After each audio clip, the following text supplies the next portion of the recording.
everybody. Here we are, all ready to take you down to Pine Ridge for another visit with Lum and Abner.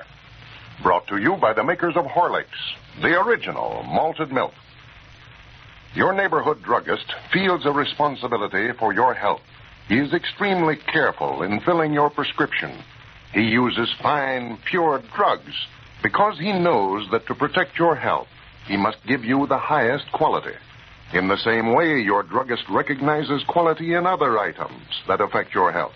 When you see him serving Horlicks malted milk at his fountain, for instance, you know that he is responsible. He is spending a few cents more to give you all the good nourishment of Horlicks. He doesn't serve imitations of Horlicks because he knows that inferior products don't give you the same valuable nourishment that you get in Horlicks. This delicious and satisfying food drink is made only from rich milk with all the cream in it and of the finest wheat and malted barley. When you next go into your drugstore, look for the malted milk dispenser with the Horlicks name. If you don't see it, ask your druggist to get Horlicks, the original malted milk. A good druggist will not substitute. And now, let's see what's happening down in Pine Ridge. Well, Lum was elected president of the new store by a very small majority yesterday. But after finding out that Abner had been urging the public to vote for him, he resigned and gave the office to Abner. So today, the Jot-'em-Down store opened up under new management. Abner's lifelong ambition has been realized, and he is certainly exercising the authority of the office. As we look in on the Jot-'em-Down store today, Abner has stepped out for a few moments, and we find Lum and Cedric discussing their new boss. Listen. Yeah, I ought to knowed how it'd be if ever he got to be president. Give Abner little authorities, and he wants to show out, seems like. Yes, I bet he's told me 100 times that he's president already. Yeah, I know when he was first elected constable, he was the same way. Went around arresting everybody he seen. Dug up old laws nobody hadn't thought of in 20 years and started enforcing them. Yes, I recollect that myself. I know he had my pa locked up in jail down there for nearly a week just for shooting at Jim Blake when they had that fight down there at the blacksmith shop. Oh, he'd kept me busy dismissing the charges again, folks. Like I told him about your pa there. He never had no ground for locking him up. He shot 6 times at Jim, but he never hit him every time. No, and that's what made Pa so mad. Said the way Mr. Abner acted, you'd think he'd killed Jim. Well, I think Abner was just resting folks to be sure everybody knowed he was constable. He don't use no judgment. Like when they had that bank robbery in there at the county seat. Sheriff called out here and said one of the robbers was red-headed, and granny's Abner arrested every red-headed person in Pine Ridge and locked them up over there in the calaboose. Men, women, and children. And I'm just afeard he's going to be the same way running the store when we get started. You mean you think he's going to try to arrest everybody? No, but he's going to try to show his authority. Just look at the signs he's got stuck up around. Sign them all Abner Peabody, President. Keep out of the Cracker Barrel and keep out of the showcases. This means you. Means me? No, he says this means you. He means whoever's reading the sign. Well, it's you he's talking about then, ain't it? You're the one that's reading them. No, he means everybody. He just puts this means you on there so whoever's reading it'll know he's talking about them. Well, I don't see how they'd know he meant it for them if he was talking about me, though. I told you he weren't talking about you. Oh, I reckon I never understood you right. I thought you said a minute ago that the sign said it meant me. No, the sign says this means you, and you is everybody. When he says me, he means everybody, huh? He don't say you, he says you. For goodness sake, Cedric, can't you understand nothing? The sign says... Never mind. I wish to goodness you'd learn how to read. If you're just going to cause us a batch of trouble here trying to wait on the customer. Cause some trouble? Yeah, not knowing how to read, you're liable to give the customer something he never called for. Better let Abner do all the waiting on the trade. Well, ain't you going to wait on the trade none? No, I reckon not, Cedric. Sorter makes me dizzy-headed to reach up on the shelves that way. Can't get my arms up no higher than my head, no way. See there? Abner can reach clean up over his head like this, but I just can't do it to save my life. Well, what do you aim to do then, Mr. Lum? You said this morning you couldn't help me stack that feed back there on account of the dust from it bothered your asthma. And... Oh, no. I can't get around that feed at all. There'll be plenty for me to do.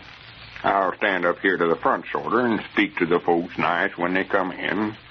Figure up profits and losses and stuff like that. Study up ideas mostly. You see... yeah. What's the matter? What's this Abner's been writing down here?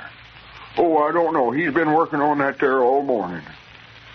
Reckon what these initials is for. SDS. Well, according to this, Cedric, you're the SDS, whatever that is. Well, maybe he's pointed me to some office, I bet you. You've got 2 or 3 offices here. You're the CF and the FB and WCI. Well, I reckon I must be his favorite. He said he'd do right by me if he got to be president. Well, he's give me a couple officers here, see. The SOU and SOS. SOS. Now, I might not figure out already what that SOS stands for. That's more than likely store overseer. Yes, Mom, that's about what that is. Yeah, I knowed he'd have to turn the running the store over to me. Pretty nice of him, giving me importance job like that. Maybe he ain't going to make such a bad president after all, Cedric. He's got a good idea there, I know that. Reckon what them officers is he give me there? Well, I don't know. I'm trying to study out this other than mine. SOU. What could that be? I've got an idea that S stands for special. Special. And granted, I don't know what that could be. I'm special something, but I don't know what. Here's some rules he's got down here, too. Rules? Yeah, rules to run the store by, I reckon, looks like. He's got, store will open at 6 o'clock sharp. Close at 7 o'clock. Well, just going to stay open an hour, huh? Well, no, I reckon he means open at 6 in the morning and close at 7 at night. But he'll get tired of having to get down here at 6 o'clock every morning to open up. That won't last long. No, he won't keep that up long, I bet you. Here's another rule. Clerks will have to pay for stuff they eat in the store. Clerks? Yes, Mom, he told me he's going to do that this morning. Said he's going to put a stop to us running our hand in the candy case every time we pass by it. Yeah, but he ain't calling me no clerk, is he? I'm a SOS, store overseer. Can't make no rules for me. As long as I've got charge around here, I'll make my own rules. Oh, yonder he comes back, Mr. Lum. We better get busy. I ain't going to get busy. I ain't got nothing to do. Well, you better find something to do then. You know what he said this morning about loafing. Well, he ain't got no authorities to be bossing the store overseer around. I'll tell him where to get off at. Here, you boys, get up from there and get to work. Boys? Doggos, can I turn my back without you boys just sitting around doing nothing? Who do you think you're talking to anyway? Why, I'm talking to both of you. Get up out of the president's chair there. That's my private desk. Just 'cause there ain't no customers in the store here don't mean that you can just be sitting around. Straighten up them shelves and dust them counters off. Get busy here. You mean for me to get up and dust off counters? Why, sure I mean for you to do it. You don't think I'm going to do it, do you? Well, what about them, what? Well, that stuff on the desk there. I just happened to be leaning over there a while ago and sort of got to glancing over it, sort of. What stuff are you talking about? Why, well, that list of them offices and stuff that you find us to. Oh. Well, I weren't ready to say nothing about it yet, but seeing as how you've done meddled into it, I reckon I may as well go ahead and tell you. That's what I call a new deal here at the store. The new deal? Yeah, I'm going to start running the store here sort of like the government's run. We're going to make some changes around here. We're going to have a new deal, yes, sir. Well, just from what I've seen of it, Abner, I think it's an uncommonly good idea. I know you used good judgment in the office you pointed me to. Now, there's something I can look after, especially that SOS business. Well, I figured you was the man for the place, Lum. Oh, yeah. Granny's I'll have things in first-class shape around here. Well, fine. I'm glad to hear you say that, Lum. I was feared I might have a little trouble with you over there. Oh, no. You're the president, Abner. Whatever you say goes. Yeah, that's your time. Never did figure out that first in there, though, that S-O-U. Well, come here, Cedric. I'll just give these offices out right now. Here, let me get my spectacles on here. Now, you see what I've did? I've took and divided the store into different departments, and Piney Jew boys head or chairman of the different departments here. Oh, you just like the giverman. That's the way, I think that's a good idea. I couldn't figure out none of them offices you give me, though, Mr. Abner. Couldn't make them out. Oh, well, now, let's see here. Cedric, you're the SDS. SDS, right? Yeah. I seen that. Much obliged to you. Now, SDS means Snappy Deliver Service. That means that you do all the delivering, Cedric. Well, Cedric, you're a good one for that office, all right. That's a good one. Yeah, we're going to have some system around here. Everybody know what they're supposed to do and then go and do it. Yeah, that's the time. Now, Cedric, you're also the CF. Well. That CF is cat feeder. Oh. Be sure that you set a saucer of milk out for the cat twice today. Yes, Mom. And you're the FB, that's fire builder. And WCI, that's the wood carrying. Well, I do know that.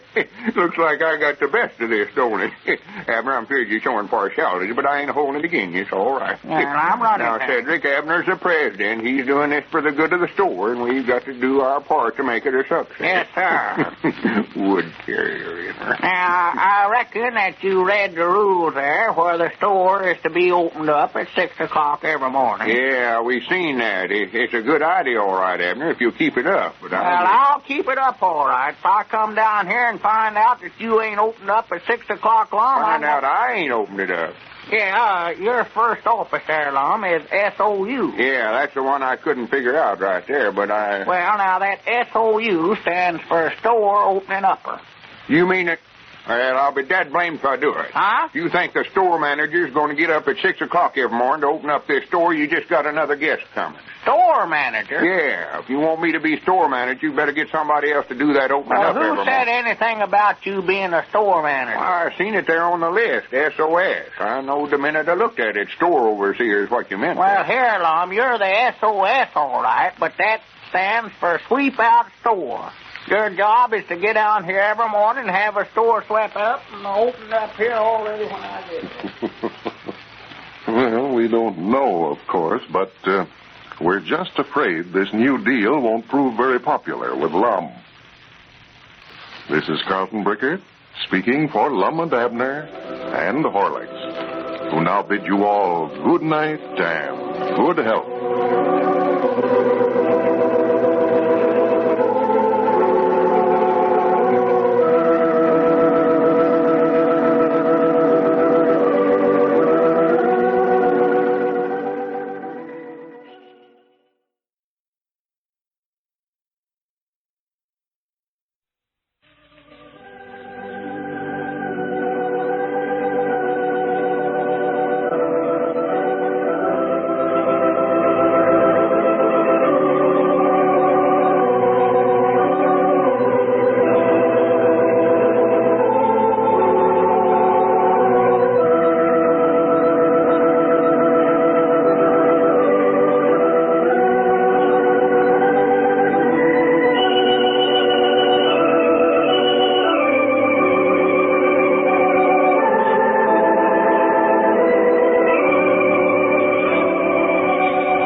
Here we are, all ready to take you down to Pine Ridge for another visit with Lum and Abner.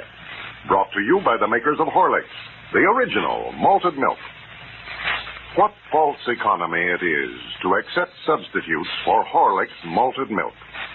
People who do that might think they are saving a few pennies, but they don't get full value for their money. They don't, for instance, get that fine, rich flavor that is distinctly Horlicks. None but Horlicks, the original, has that delicious, tasty flavor. And none can equal Horlicks for results. It's made only from rich, full cream milk and the best of wheat and malted barley. The nourishing, body-building qualities of Horlicks can't be found in cheap imitations, which are merely mechanical mixtures of skim milk, inferior malt powder, uncooked cocoa, and a lot of ordinary sugar.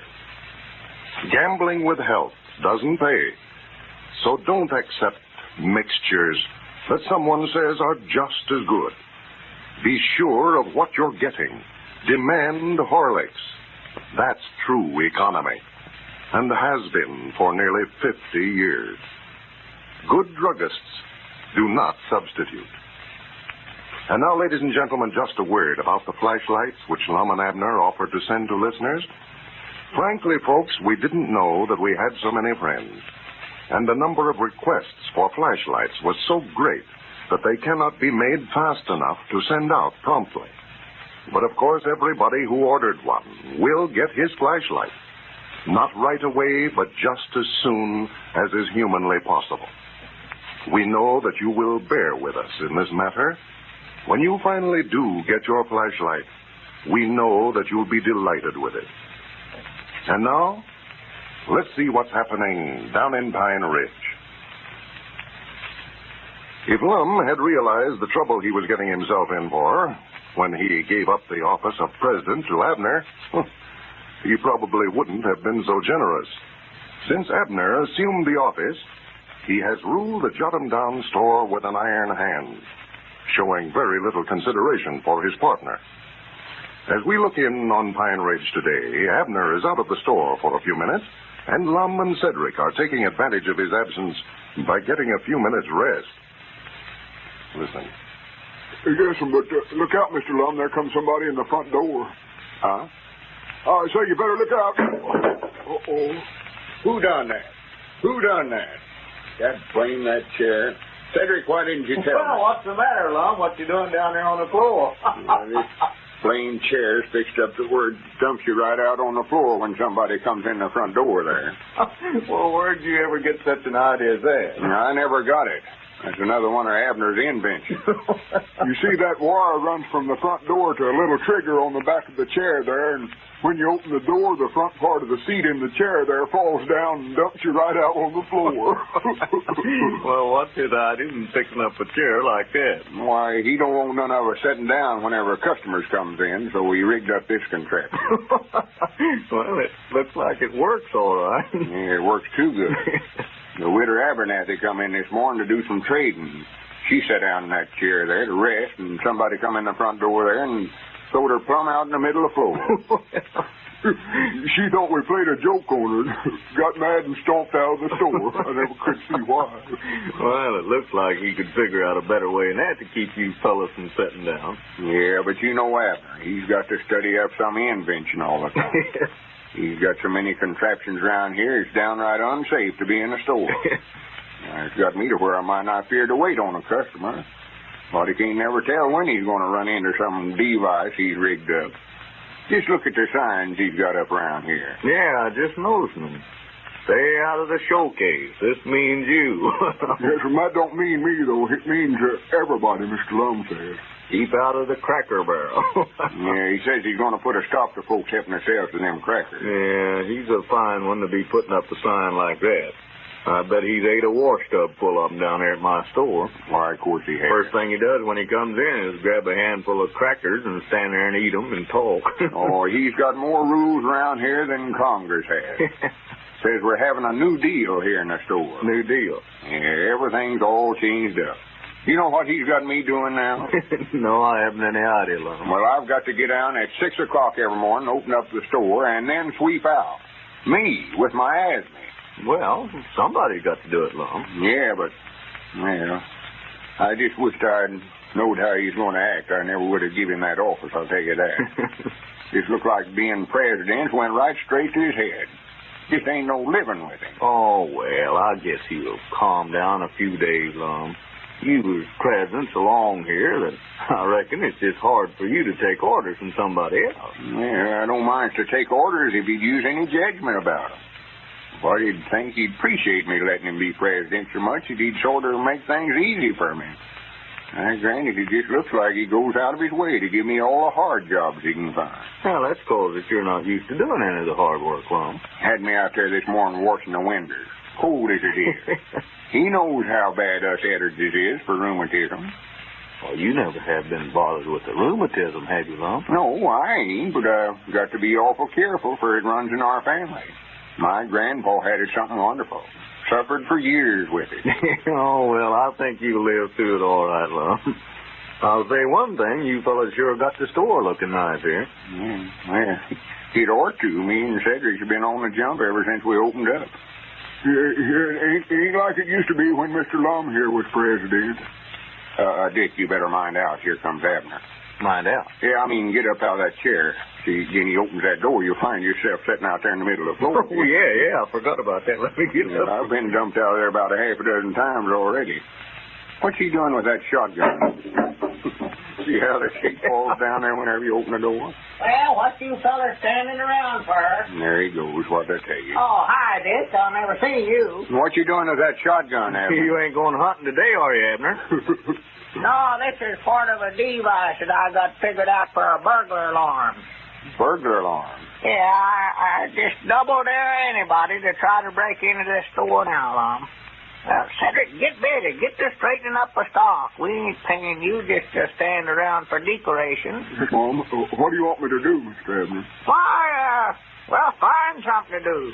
Dust off them showcases. Well, I've dusted them off about 11 or 8 times already today. Well, dust them off again. You can't wear that glass out. Get to work. Well, Abner, wait a minute. You don't aim to shoot nobody with that shotgun, undoubtedly. No, I ain't going to shoot them. I'm set to shoot themselves if they break in. Well, now, you ain't going to get nobody to commit suicide just to break in the store here. No, you see, Lum, I'm going to rig this up there on the front door.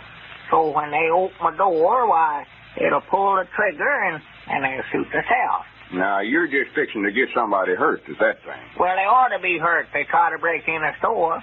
I bet I can sell 1 million of these things when I get them just fixed about up. kill off a batch of customers about what you do. No, I won't either. I ain't going to put it up down here except at night. At night? Yes, sir. Yeah, but how about me opening up the store in the morning? Huh? I ain't going to open up that door every morning and have no shotgun go off right in my face every morning. Doggies here. I forgot about that, yeah. Well, I reckon you'll have to come in the back door, Lum. Well, if I can come in the back door, what's to keep the robbers from coming in that way, too? Why, we'll just rig up a shotgun back there, too. Have 2 of them. Yeah, I'm glad you thought of that, Lum. Well, how am I going to open up if you've got a shotgun at both doors? Yeah, that's right, ain't it? Yeah. Well, about the only way I see for you to do, Lum, is just come in through the window when you go to open up. We can just leave it unlocked at night. Yeah, that'll be fine. Yeah, that's a great idea you've got studied up there. Yeah, yeah. Just leave the window unlocked and anybody can come in during the night that wants to. Yeah? No. Here, now, let's see this. Yeah.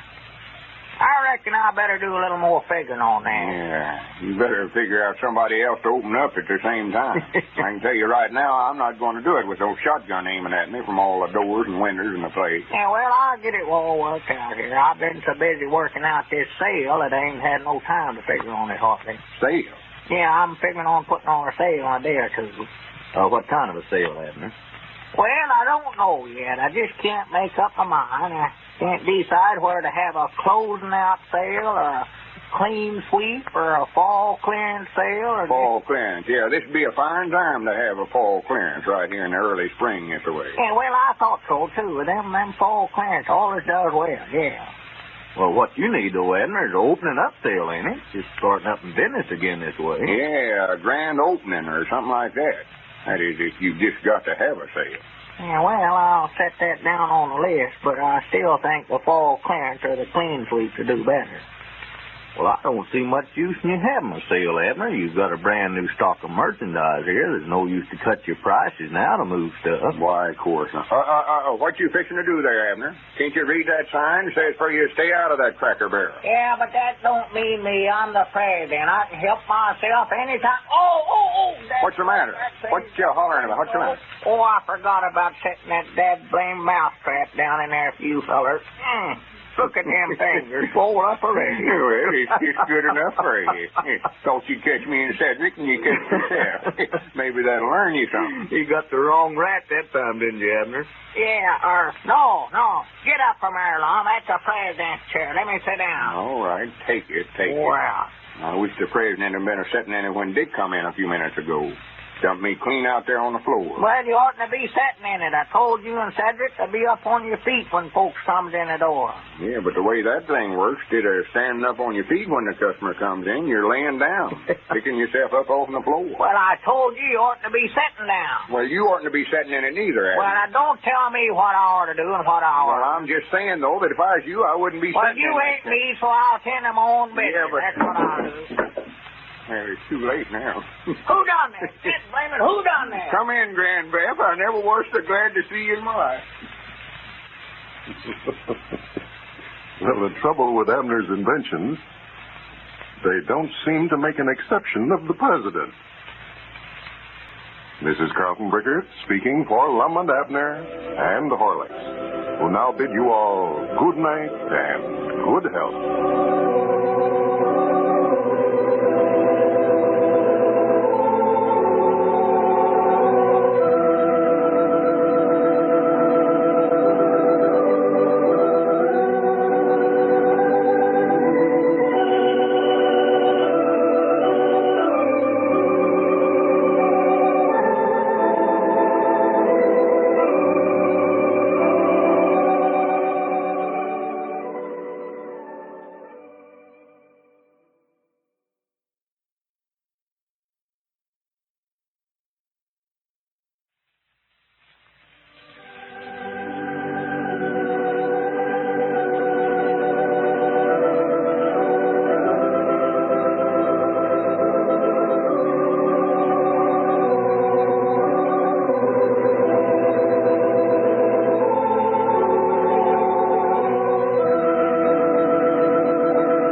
Howdy, everybody.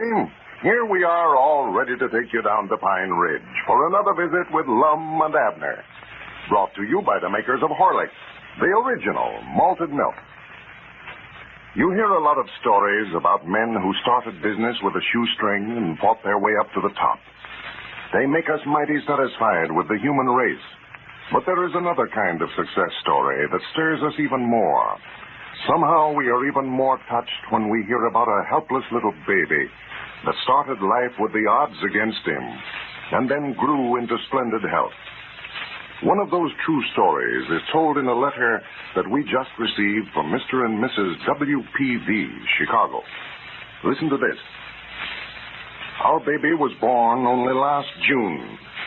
I was a very unfortunate mother, as I could not nurse my baby.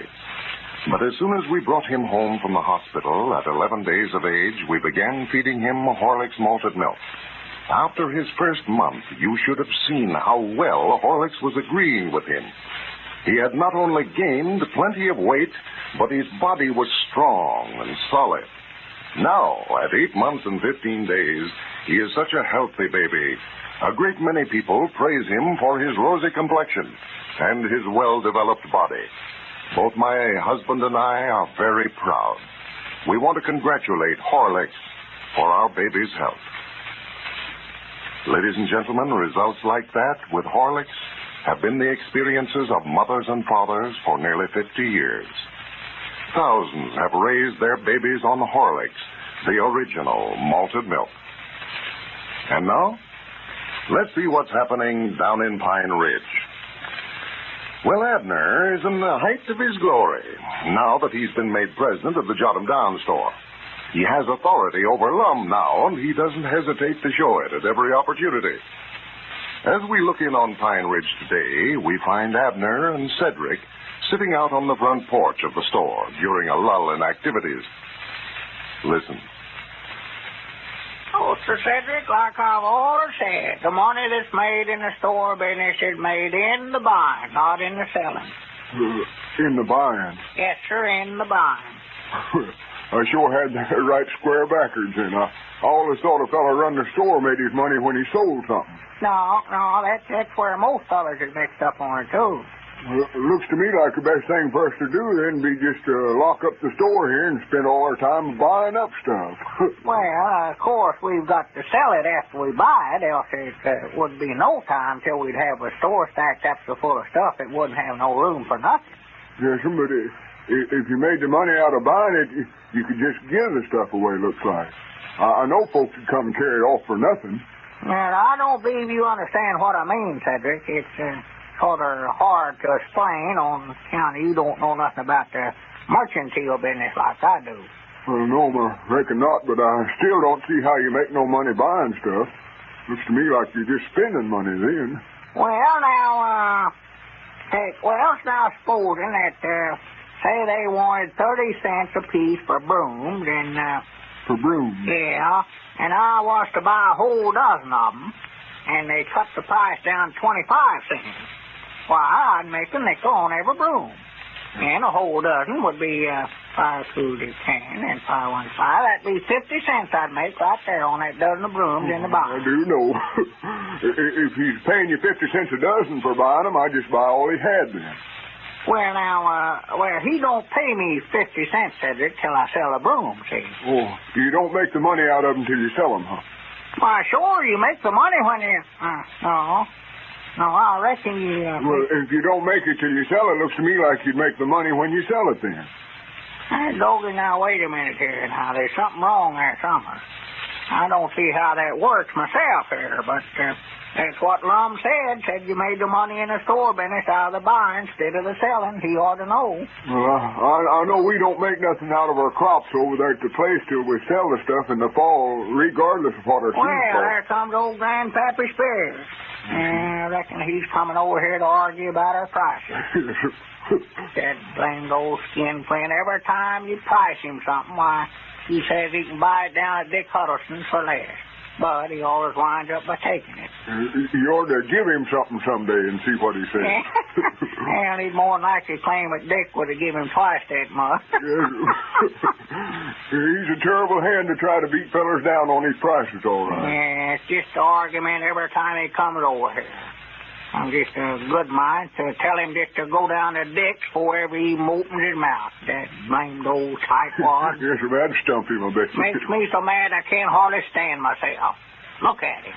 That's blame. Why don't you just go on down to Dick Huddleston's and get it, huh? What'd you say? I say, why don't you go down to Dick's store and get it if he's got our price beat so bad? What's your price is beat on what? I don't know. Whatever you come over here to buy. I never come over here to buy nothing. I just come over here to loaf a while. Oh, well, that's different. Yeah, come up and sit down. Yeah. Howdy, Cedric. Hello, Mr. Grandpappy. Yeah, sit down, Grandpa.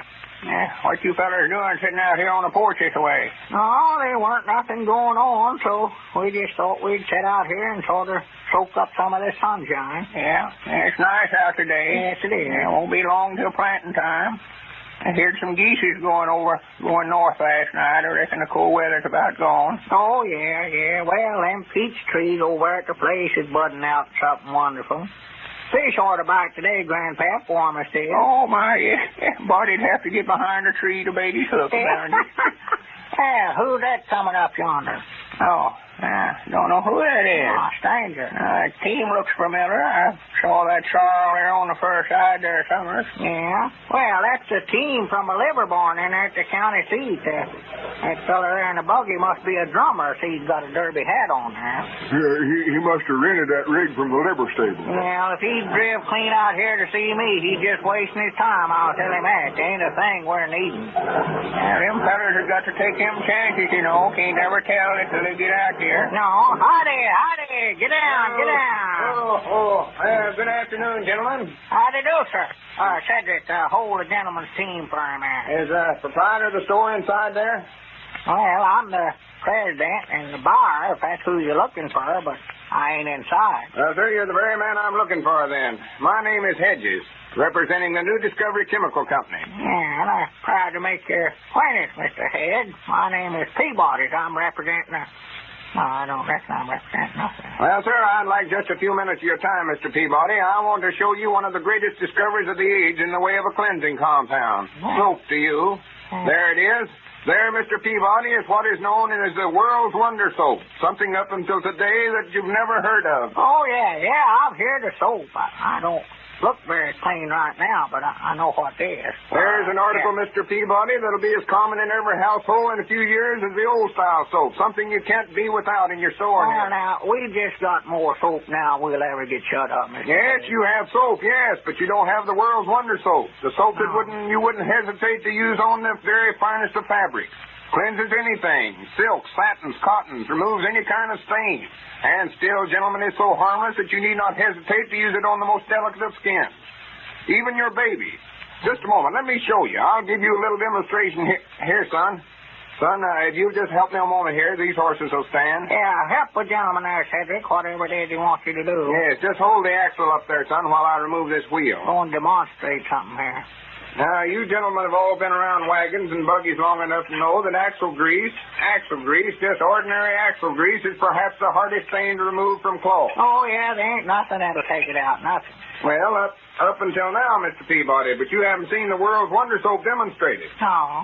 Now we'll just lay this wheel right here, and I'll take this white silk handkerchief out of my pocket here. Yeah? And we'll rub the axle grease, all the axle grease possible off the axle onto the handkerchief. Yeah, you're See just that? throwing in a good handkerchief there. That's what you're doing. Yeah, that'll never come clean. No, you ought to use the old handkerchief for that, mister. All right, now, son, I'll slip the wheel back on there. Lift the buggy a little higher. There. Just wrong that handkerchief. Now, I'll put the tap back on there before I forget it. Yeah, you about run a wheel off, you don't, sure. All right, now, son, if you run in the store there and get me a little pan of water, I'll show you gentlemen what a wonder this world's wonder soap really is. Just bring a washpan, Cedric, with a little water in it. Now, Mr. Peabody, we can only sell one merchant in each city. One, huh? We give one merchant and only one the exclusive rights to handle our product. Our company is spending millions of dollars advertising this soap, introducing this to the good people of this country. Well. I came to you first because I was told that you were a wide-awake merchant. And I see now that you're a man of intelligence and worthy of being our representative in this community. Well, thank you for the compliment. All right, son. Just set the pan down right on the porch. Yeah, just sit down there, Cedric. That's all right. Thank you. Yeah. Now, first we'll take a bar of World's Wonder soap. Yeah. See how pretty and white it is? Yeah, that's for this We simply place the bar of soap in the water here and then work up a fluffy white lather. Well, See how nicely it lathers? Oh, yeah, foams right well. Now we'll place this handkerchief right in the pan. You see the handkerchief's almost completely covered with axle grease. Yeah. The hardest stain in the world to remove. Oh, it is, yeah. It only takes a moment to rub it clean. Yeah, you ought to get a washboard, I'm fearing.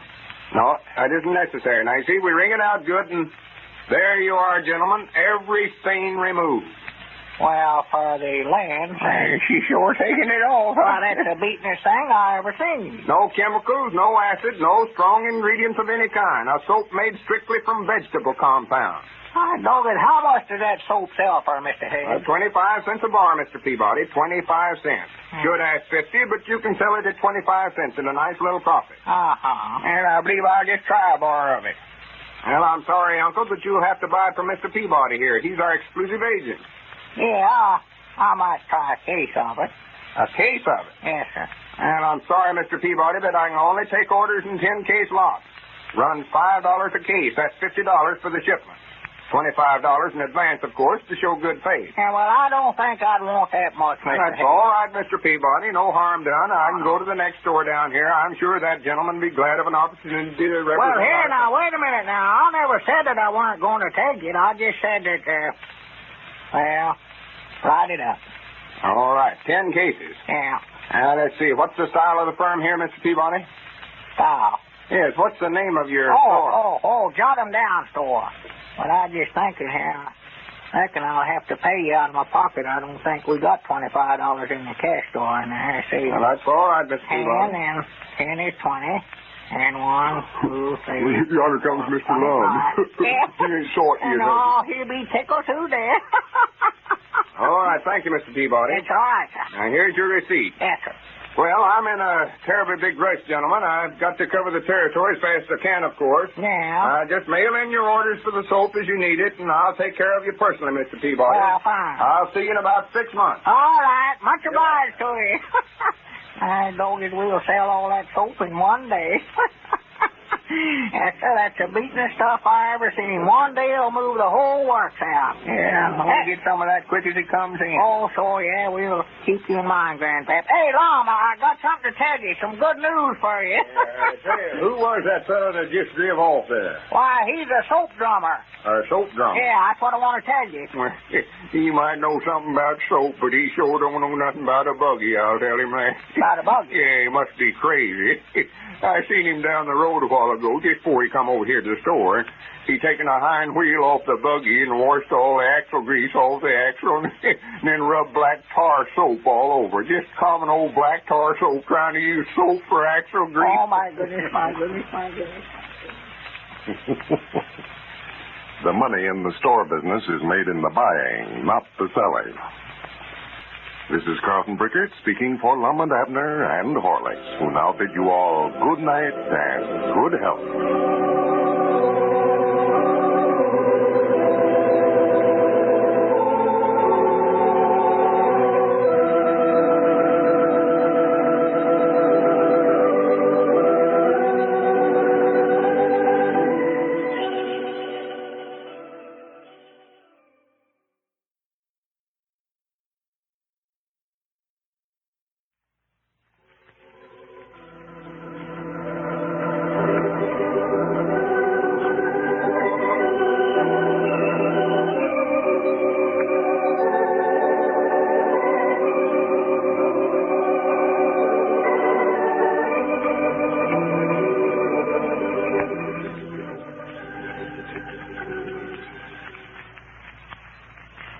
Howdy, everybody.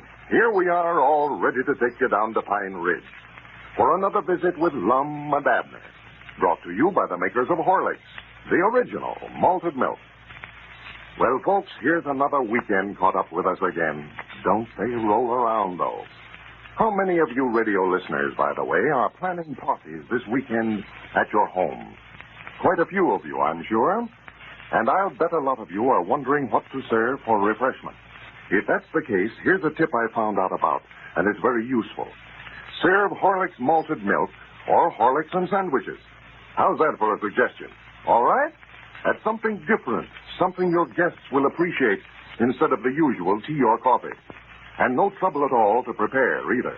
Just add water to Horlicks malted milk powder, mix, and it's ready for serving.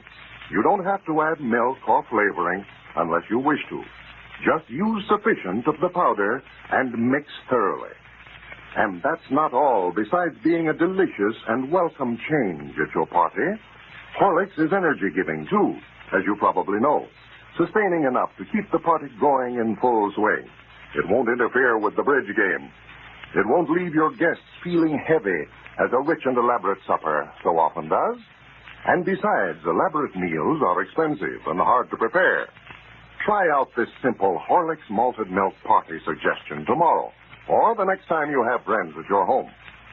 If you don't already have a package on hand, you can get it at your druggist in either natural or chocolate flavor. And now, just a word about the flashlight, which Lum and Abner offered to send to listeners. Frankly, folks, we didn't know we had so many friends. And the number of requests for flashlights was so great that they cannot be made fast enough to send out promptly. But, of course, everybody who ordered one will get his flashlight, not right away, but just as soon as is humanly possible. We know that you'll bear with us in this matter, and when you finally do get your flashlight, we know that you'll be delighted with it. And now, let's see what's happening down in Pine Ridge. Well, Abner has done some very foolish things since he's been elevated to the office of president of the Jot 'em Down store. But yesterday he kept the climax by buying 10 cases of soap from a traveling salesman and paying $25 in advance on the order. As we look in on Pine Ridge today, we find Lum and Abner down at the store. Evidently, Lum doesn't approve of Abner's recent investment. Listen. Very ideas. As much soap as we've got on hand here, and you pitch in and buy 10 more cases. Yeah, but we ain't got nothing like that World Wonder. That's the outdoingest stuff I ever seen in the way of soap. Wouldn't surprise me none if that feller don't just put that $25 in his pockets, and we never will get no soap at all. Well, now, they better send it. I'll make them send us that $25 back. I got a receipt from it. Oh, you did? Why, of course I did. You don't think I'd just turn that money over to him without even giving me some kind of a showing for it, do you? I didn't know. Anybody that's goose enough to buy something like that from somebody that never heard of before, I might not believe anything about. Yeah, well, I got the receipt right here in my pocket. It's just the trouble. You don't give me credit for knowing how to run this business. Let's see the receipt. You better put it up before you lose it. Well, let's see. Where did I put that thing? I might not bet I put it here in my hip pocket with my watch here. For goodness sake. You've got more junk there in your pockets than some 10-year-old young'un. You ought to get some marbles and tops to mix there with that. Here it is. Yeah, I knowed I had it here. Yeah. Your account is past due. Please send it. No, wait a minute. That ain't it. That's something else here. Yeah, this must be it right here. Yeah, here it is. Let's see. Received of Mr. Peabody, $25. Yeah, I made him give me that. Well, yeah, but there ain't no name signed to it. Huh? He give you a receipt, all right, but he never signed no name to it.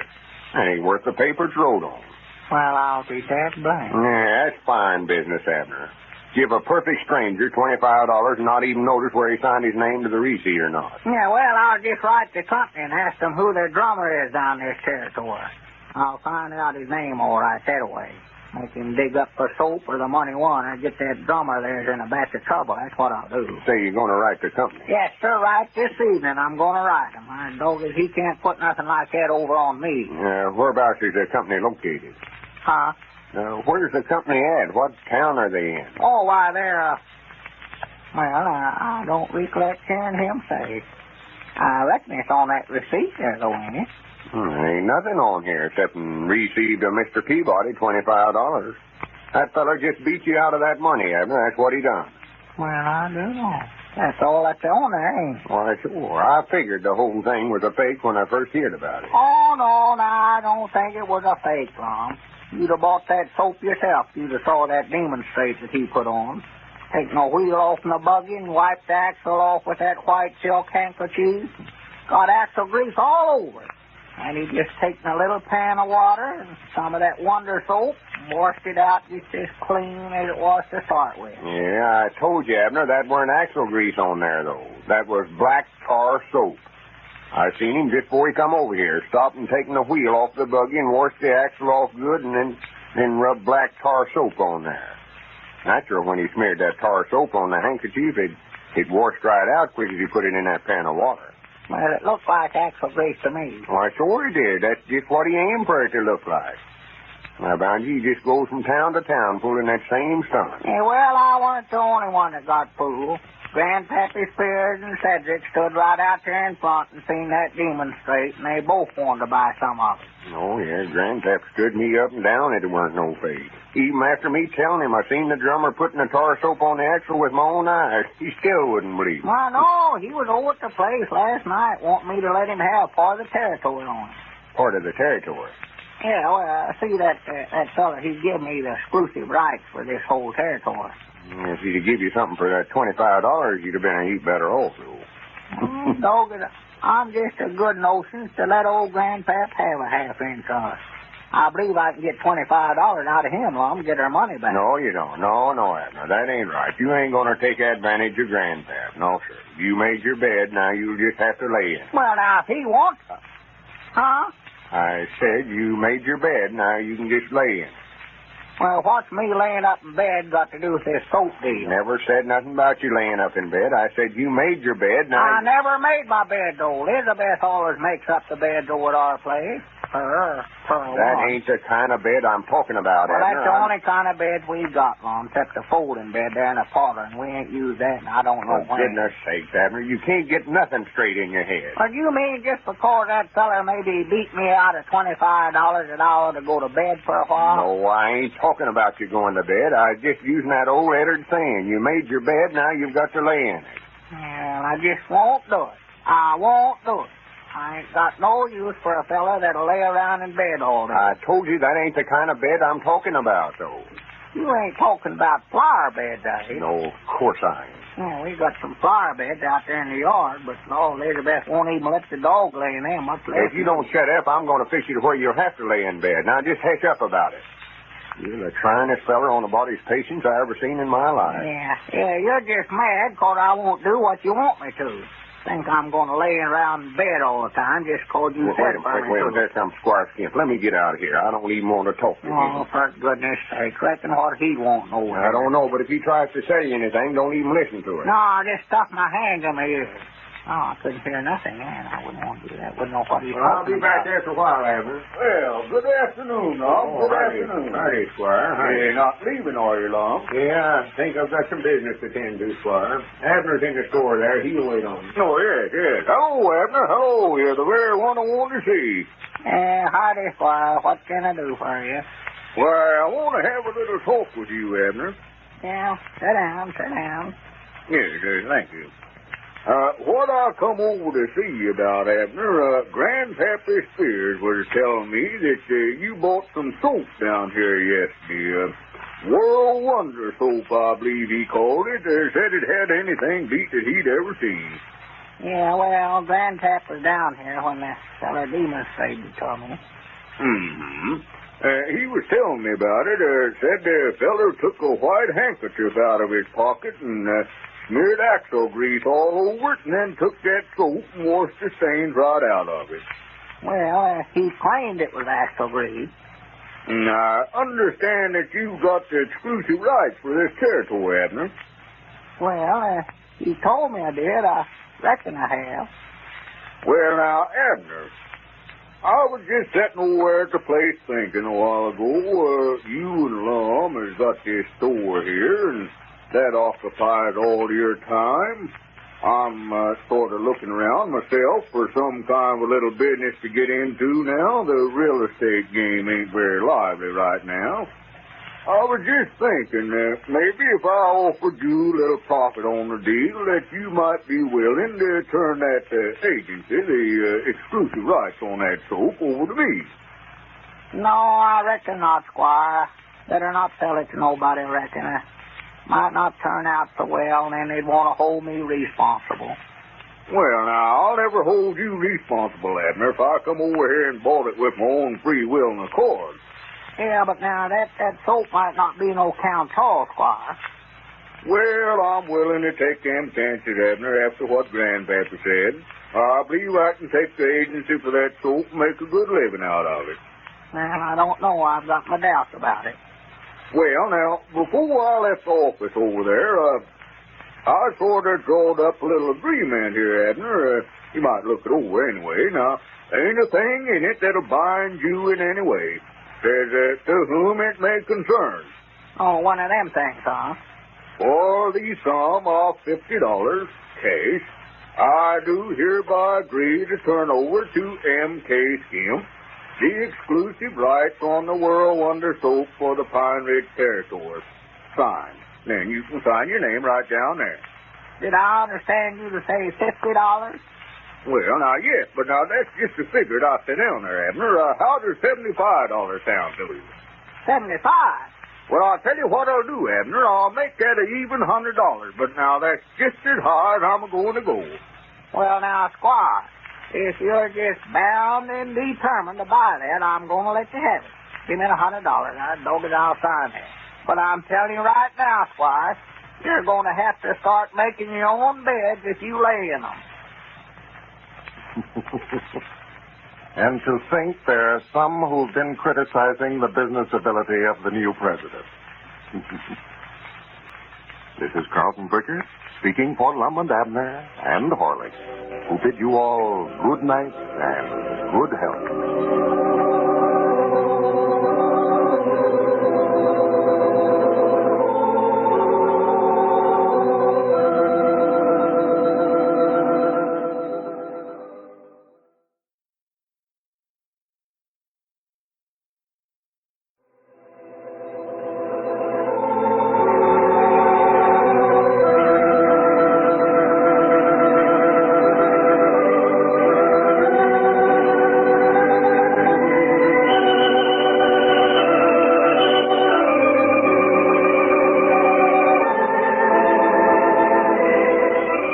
Howdy, everybody. Here we are, all ready to take you down to Pine Ridge for another visit with Lum and Abner, brought to you by the makers of Horlicks, the original malted milk.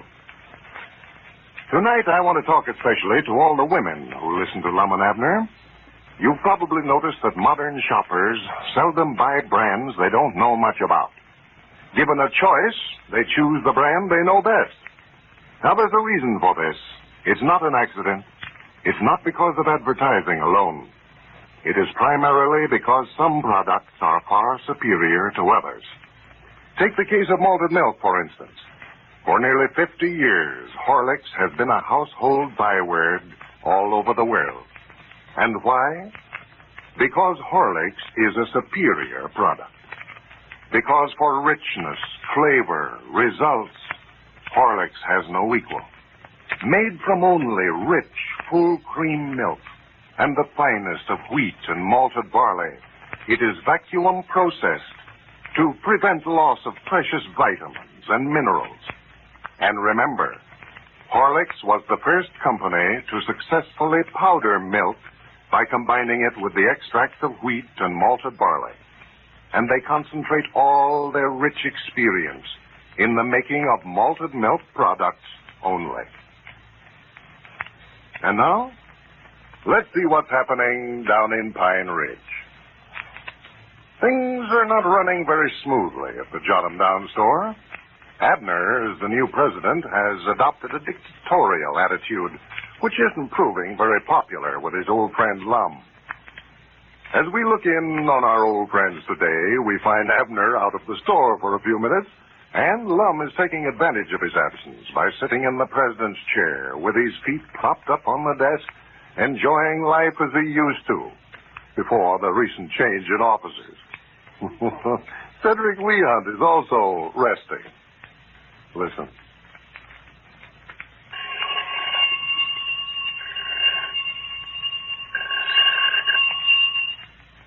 That's our ring, ain't it, Mr. Lum? Say that was our ring, wasn't it? I don't know.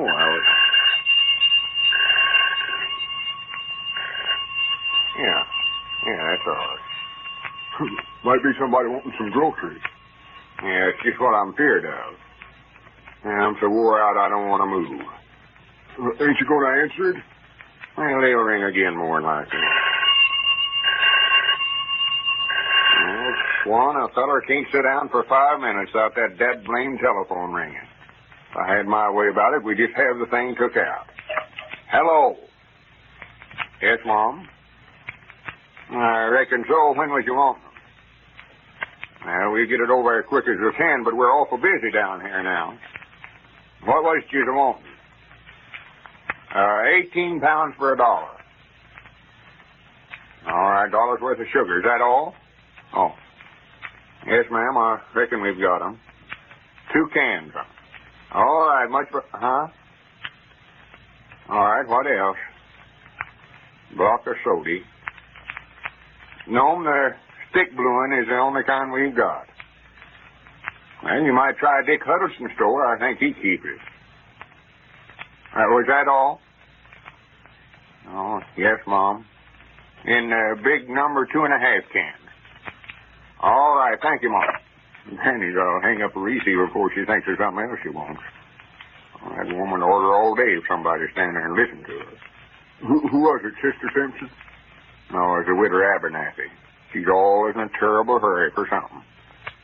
Here, better get this stuff together and take it on over there. She'd be calling back over here pestering the life out of us if we don't. Yes, Mom. Swan, this work is killing me. We ain't been opened up a week, and I need to vacate myself already. It ain't like it was when you was president around here. Mr. Abner's too particular about a fella sitting down. Yeah, he just likes to show his authority. Biggest mistake I ever made in my life when I give him that office. Not only working the life out of me, but some of these ideas he's been having is going to ruin us. He'd bankrupt the government in 60 days if they'd turn him loose. He was saying this morning that he's going to start taking in hogs and cows and chickens and one thing and another, swapping groceries for them. Yeah, but I'm going to put my foot down on that. Get a batch of livestock down here, and they'll eat us out of business in no time at all. As long as these groceries are just sitting there on the shelves, they ain't eating nothing, that's a cinch. Mr. Lum, here comes Mr. Dick. Yeah, go ahead and get that stuff going over to the widow, Cedric. Get back as quick as you can. That sawmill crew will be quitting directly and coming down here. I don't want to have to wait on them all by myself. Yes, Mom. Well, howdy, Dick. Come in. Yeah, hello, Lum. How are you today? Oh, just only tolerably, Dick. How's yourself? Fine as the E string on a fiddle. How's the store business coming along? Oh, it ain't no count, Dick. I'm just plumb disgusted with it. Well, I thought you were doing right well. Oh, we're selling lots of stuff, but we ain't making nothing to speak of. Sit down. Yeah, thanks, Lum. Sure. It looks like Abner can study up more ways to lose money than any one man I ever seen. Well, I heard he made quite a little money on that soap deal, Lum. He told me he sold agency to Squire Skimp for $75 profit. Yeah, I don't think Abner sold it to him. I think Squire just bought it. That weren't brains. That was just luck that got him out of that. He's got a new idea he's working on now, though. He's figuring on turning this into a swap store. A swap store? Yeah, instead of selling stuff out of the store for cash, he's going to let folks swap us hogs and cattle and potatoes and stuff like that. Sort of a peddling wagon, except it ain't a wagon. Well, I don't know now, Lum. I'll get you fellas out on a limb, man. That's what I've been trying to tell him, but he's got to where he won't even listen to me no more. Says he's the president and he's going to run things to suit himself. Well, you still own a half interest in the store, don't you? Well, I thought so, but the way he acts, I'm just one of the hard hands around here. Well, now, you just can't stand back and let him lose everything you got here, Lum. That swap idea won't work at all. That's been tried before. Just get a bunch of livestock in here, it'll eat up more stuff than there were. Yeah. I know it. Them's the words I told him, but he's so hard-headed, it's just like arguing with a stump on fire. Well, I thought at first it'd be a good idea to let Abner act as president for a while, Lum. Thought he might have some new ideas for your business here. He's got plenty of ideas, all right. Got more imagination than a 10-year-old youngin. Well, I don't know what to tell you to do, Lum. As long as he's president, well, there's not much that you can do. It's got me to where I don't care what happens, hardly. Well, I'd just have a talk with him if I was you. See if you can get him to turn the office back over to you. Well, I'll take this order on over there, Mr. Lum. I'll be back directly. All right, Cedric. Hello, Cedric. How are you, Mr. Dick? Well, fine, thank you, Cedric, fine. No, Sir Dick, Abner's just a changed man. I never seen nothing go to about his head in my life like this being president here. Used to, I could sit down and sort of reason things out with him. Yeah. Then is now, if I even offer my opinion on something, he rears right up on his hind legs and gets mad. Well, I was sort of curious to find out what kind of a president he'd make. It's the first time he's ever had any authority, And I just He's making up for lost time, I'll tell you that.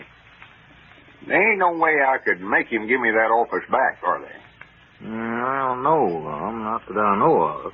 But he'll more than likely get tired of it before long. But the trouble is, I'm feared he'll have us bankruptcy before he gives up. Well, if I was you, Lum, Wait a minute. Here he comes up there now. Don't let on we've been talking about it. Oh, no. He's so touchy nowadays, I'm feared to say. Hey, howdy, man. I just come by your store, Dick, and your woman said you'd over here. Yeah, I thought I'd drop over and loaf for a few minutes, Abner, see how he's getting along. Well, we're just doing fine, just fine. The store is a success, I'd say. And going to get better, too, as soon as I get a few of my ideas to working. Yeah. What are you doing in the president's chair, Lum? Well, I was just sort of sitting here talking to Dick. Uh-huh. I reckon you forgot what I said about sitting down during store hours. No, I never forgot. Well, I'll just take that chair myself. Dick, I've got the greatest idea studied up that you ever seen. Yeah, Lum was telling me about that, Abner. Yeah, but he don't know all about it. See, I've got it all figured out right here on this piece of paper here. We're going to start swapping groceries for chickens and eggs and hay and cattle, all sorts of livestock. Special chickens. I want all of them I can get. Chicken? Yes, chickens. You see, Dick, now, if we can get 1,000 chickens, and they lay an egg a piece a day, that'll be 1,000 eggs every day that we're getting. Yeah, but they ain't going to lay an egg a piece a day, though. Some of them might be. I know. I figured you'd say something about like that. So I just cut that right half in two just to take care of any of them hens that's loafing on a job, ain't doing their part. Now, that's 500 eggs a day that way. In 30 days, they'd have 15,000 eggs. And figure 15 eggs to a 7. Well, that'd be 1,000 hens sitting all there at once, and then they'd hatch off 15,000 chickens. Yeah, but Now, wait. just keep quiet, Lum, till I get done explaining there. Go ahead. That'll be 16,000 chickens that we'll have then. And I figure that half of them laying an egg a day. Well, that's 8,000 eggs a day. And in another 30 days, well, we'll set them and hatch off 240,000 more chickens. So in 60 days, we'll have 256,000 chickens. And then figuring half of them for an egg a day, why, that'd be 128,000 eggs a day that we'll be getting inside of 2 months from now. And then, figure eggs at 12 cents a dozen. We'll make 128,000 cents a day. That's $1,280 a day. Now, how's that for business? I got Pearl to figure it all out for me over at the place, and there's a figure right there if you want to look them over. How you expect them hens to be laying eggs and setting at the same time? Huh? Why, you ain't even made no allowances for roosters there. Why, you crazy idiot. If them hens is setting, they ain't going to be laying no eggs, and if they're laying eggs, they ain't going to be setting. The whole idea ain't worth the paper it's wrote on. Yeah, I might have known that you wouldn't like the idea, Lum, just 'cause you never thought it up yourself. Well, I can tell you right now, I ain't going in on it. Well, I never asked you to. I'm the president of this store, and I'm a running thing. Well, say now, here, fella, I better get on back over the store. You fellas talking business here. I'll see you later then. Yeah, so long, Dick. Every time I bring up something, Lum, you're again. It makes me so dead blame mad I can't stand myself. Well, this thing is just went as far as it's a-going. I've stood back and let you have your way with all kinds of crazy ideas. But if you think you're going to swap this new stock of merchandise of ours off to a batch of chickens and cows and one thing and another, you just got another thing or something. Well, now, listen here. I don't know what you can do about it. I'm running a store. Well, we'll just unsolve partnerships then. We'll divide the store. We done that once, and I granted we'll do it again. You take your half and run it any way you want to, but I'll be dad blamed you're going to swap off my half of this merchandise for no such stuff as that. Well, what are we going to do about the building here? We can't divide it in two. Well, you can take one side and I'll take the other. We just have 2 stores in here. You can put your half of the stock over there on that side, and I'll keep mine over here. And granny, if you want some competition, I'll give you plenty of it. Well, this seems to be the only solution to the question of who is boss of the Jot 'em Down store. This is Carlton Briggert speaking for Lum and Abner and Horlicks, who now bid you all good night and good health.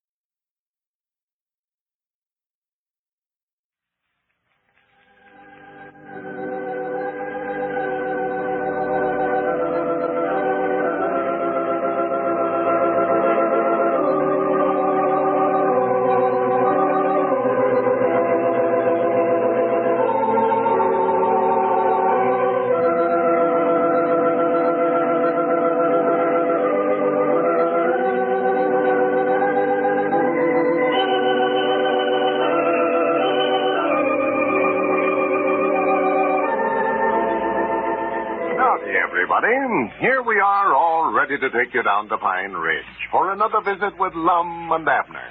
Brought to you by the makers of Horlicks, the original malted milk. Here's good news for all our overweight listeners who want a simple, safe, economical plan to reduce. It's mighty important to control our weight if we have any tendency to excess pounds, but it must be done without endangering health. Well, nutritionists have worked out a plan whereby you can keep down your weight safely. And here it is. Drink a good glass of Horlicks malted milk for luncheon. That's all there is to it. Nothing to take, no drastic exercises to do. Just drink a glass full of Horlicks malted milk at noon instead of eating a big lunch. You see, Horlicks, because of its good protein content, carbohydrate and milk fat ratio, keeps your appetite satisfied.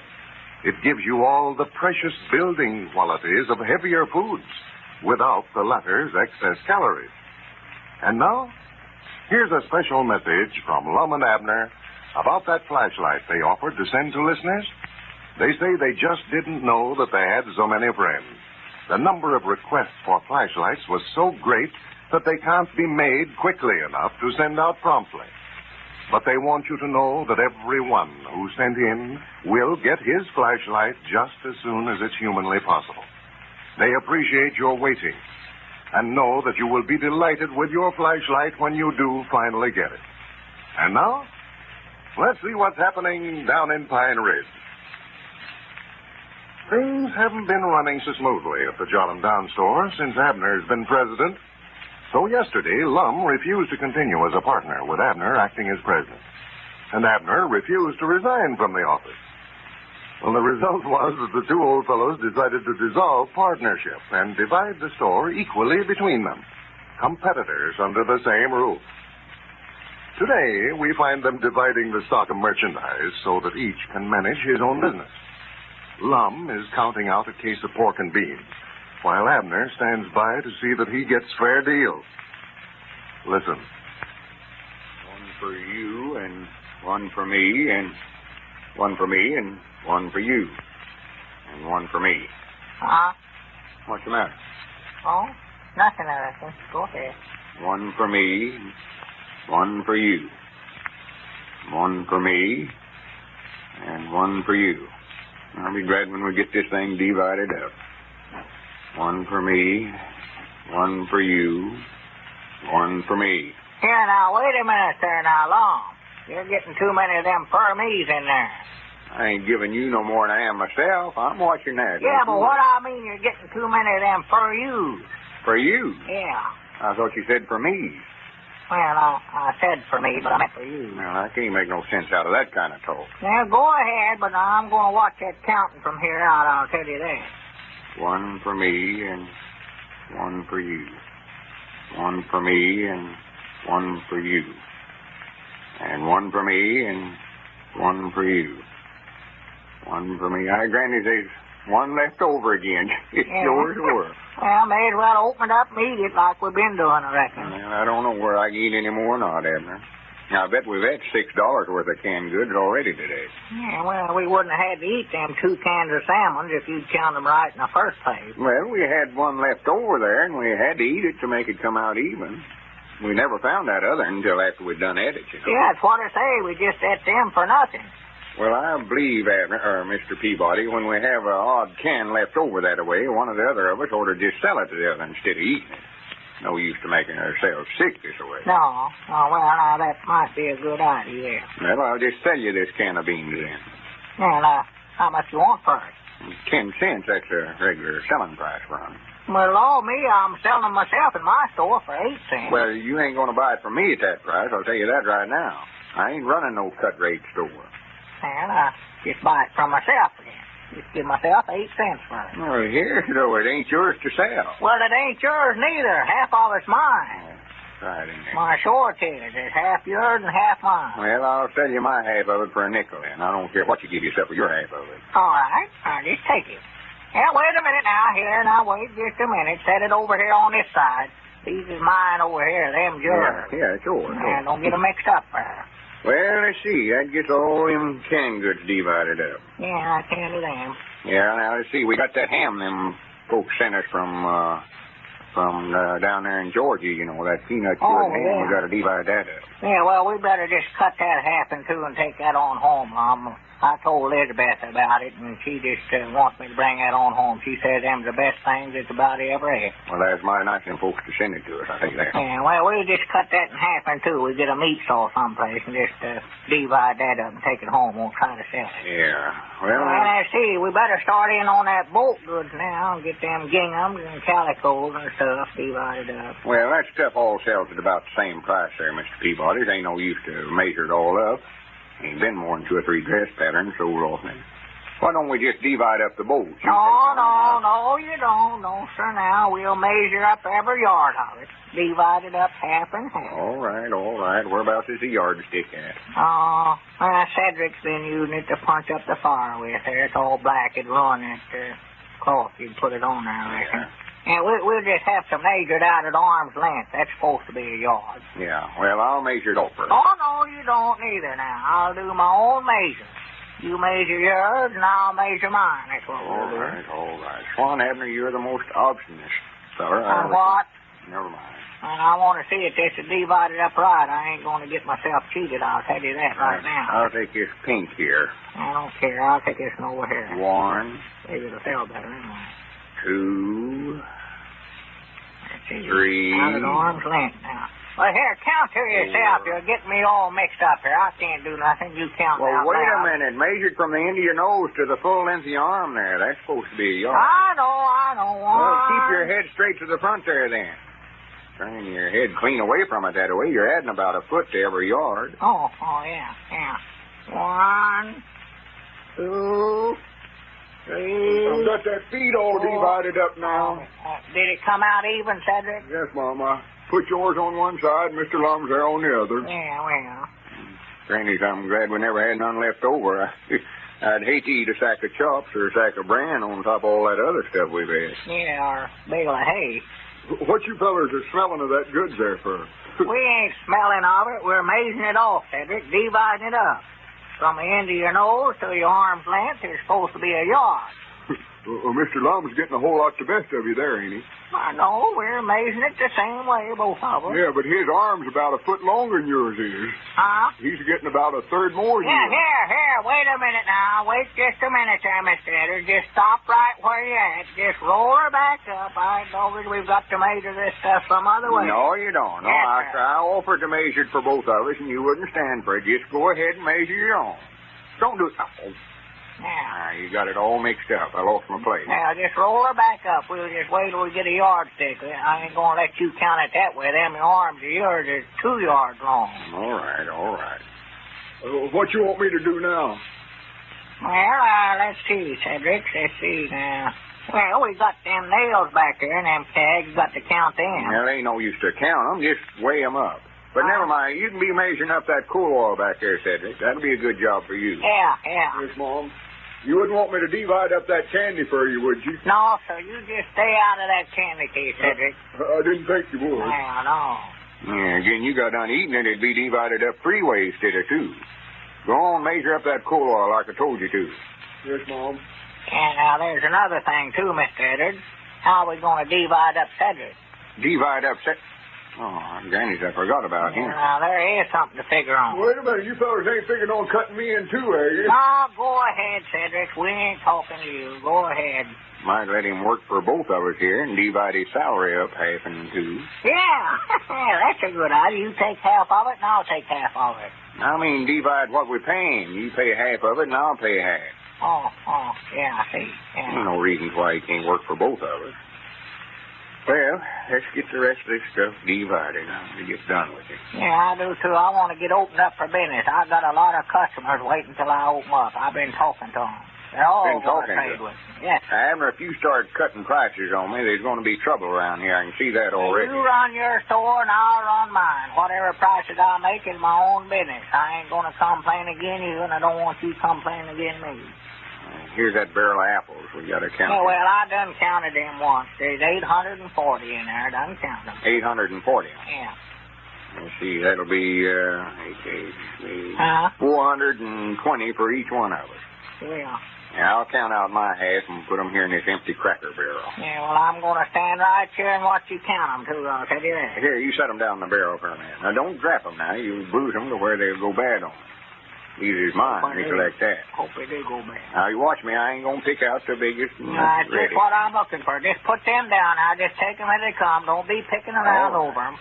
Now. There's 1, 2, 3. I'm going to sell mine for 15 per quarter when I open up. How many? 15. You can't make no money at them that price. 15, 16, 17, 18, 19. I done talking to a woman this morning. I already got an order for 6 bits worth from her. Wow. That's 45 of mine that I've done so quick that we get them divided up. 46, 47. That's a good 48. price to make on them apples. That makes 60 apples for $1 that way. That's too cheap. 60 for $1. 61, 62. And Dick Carson's selling some of them little ones down to his store not long ago for a cent apiece down there. Cent a piece. Yes, sir. That's 100 for $1. That's what I say. 101, 102, 103. Yeah, well, we got to divide up that box of oranges over there, too, but I don't know how many of them is. It says right there on the end of the box, says it's 176 in there, and that's a full case. Yeah, we won't have to count it. Oh, we can just count out half of 176 that way. Yeah. 177, 178. That last batch of oranges we had 225 to the case. Yeah, I know. Quit talking, Abner. You get me mixed up here, sort of. Don't want to cheat you none on this count. Oh, I'm watching you now. 225, wasn't it? Yeah. 226, 220. Of course, now lemons runs a heap higher than that. Let's see, how many is in that case over there anyway? 380. I've done looked at that. 380. Yeah, 381, 382. How many of these is I supposed to count out for myself? Well, half of 840, whatever that is. 420, yeah. Let's see, where was I? 382, I think you said. Yeah. But I think you made a mistake now, Lum. Now, don't start that, Abner. You stood right there and watched me count. Yeah, but I just started to say, well, don't start accusing me of cheating. Well, I mean, you counted them wrong there when Abner, I counted every one of them apples right into your hand. I know that blame good and well I never made no mistake. I've got 382 already counted out there, and that leaves 38 more apples I've got coming out of that barrel. And I'm going to have them, too, or know the reason why. Come around here telling me I'm... Well, it looks like by tomorrow the Jot 'em Down store will be operated as two separate businesses. Edwards versus Peabody. This is Carlton Brickert speaking for Lum and Abner and Horley, who now bid you all good night and good health.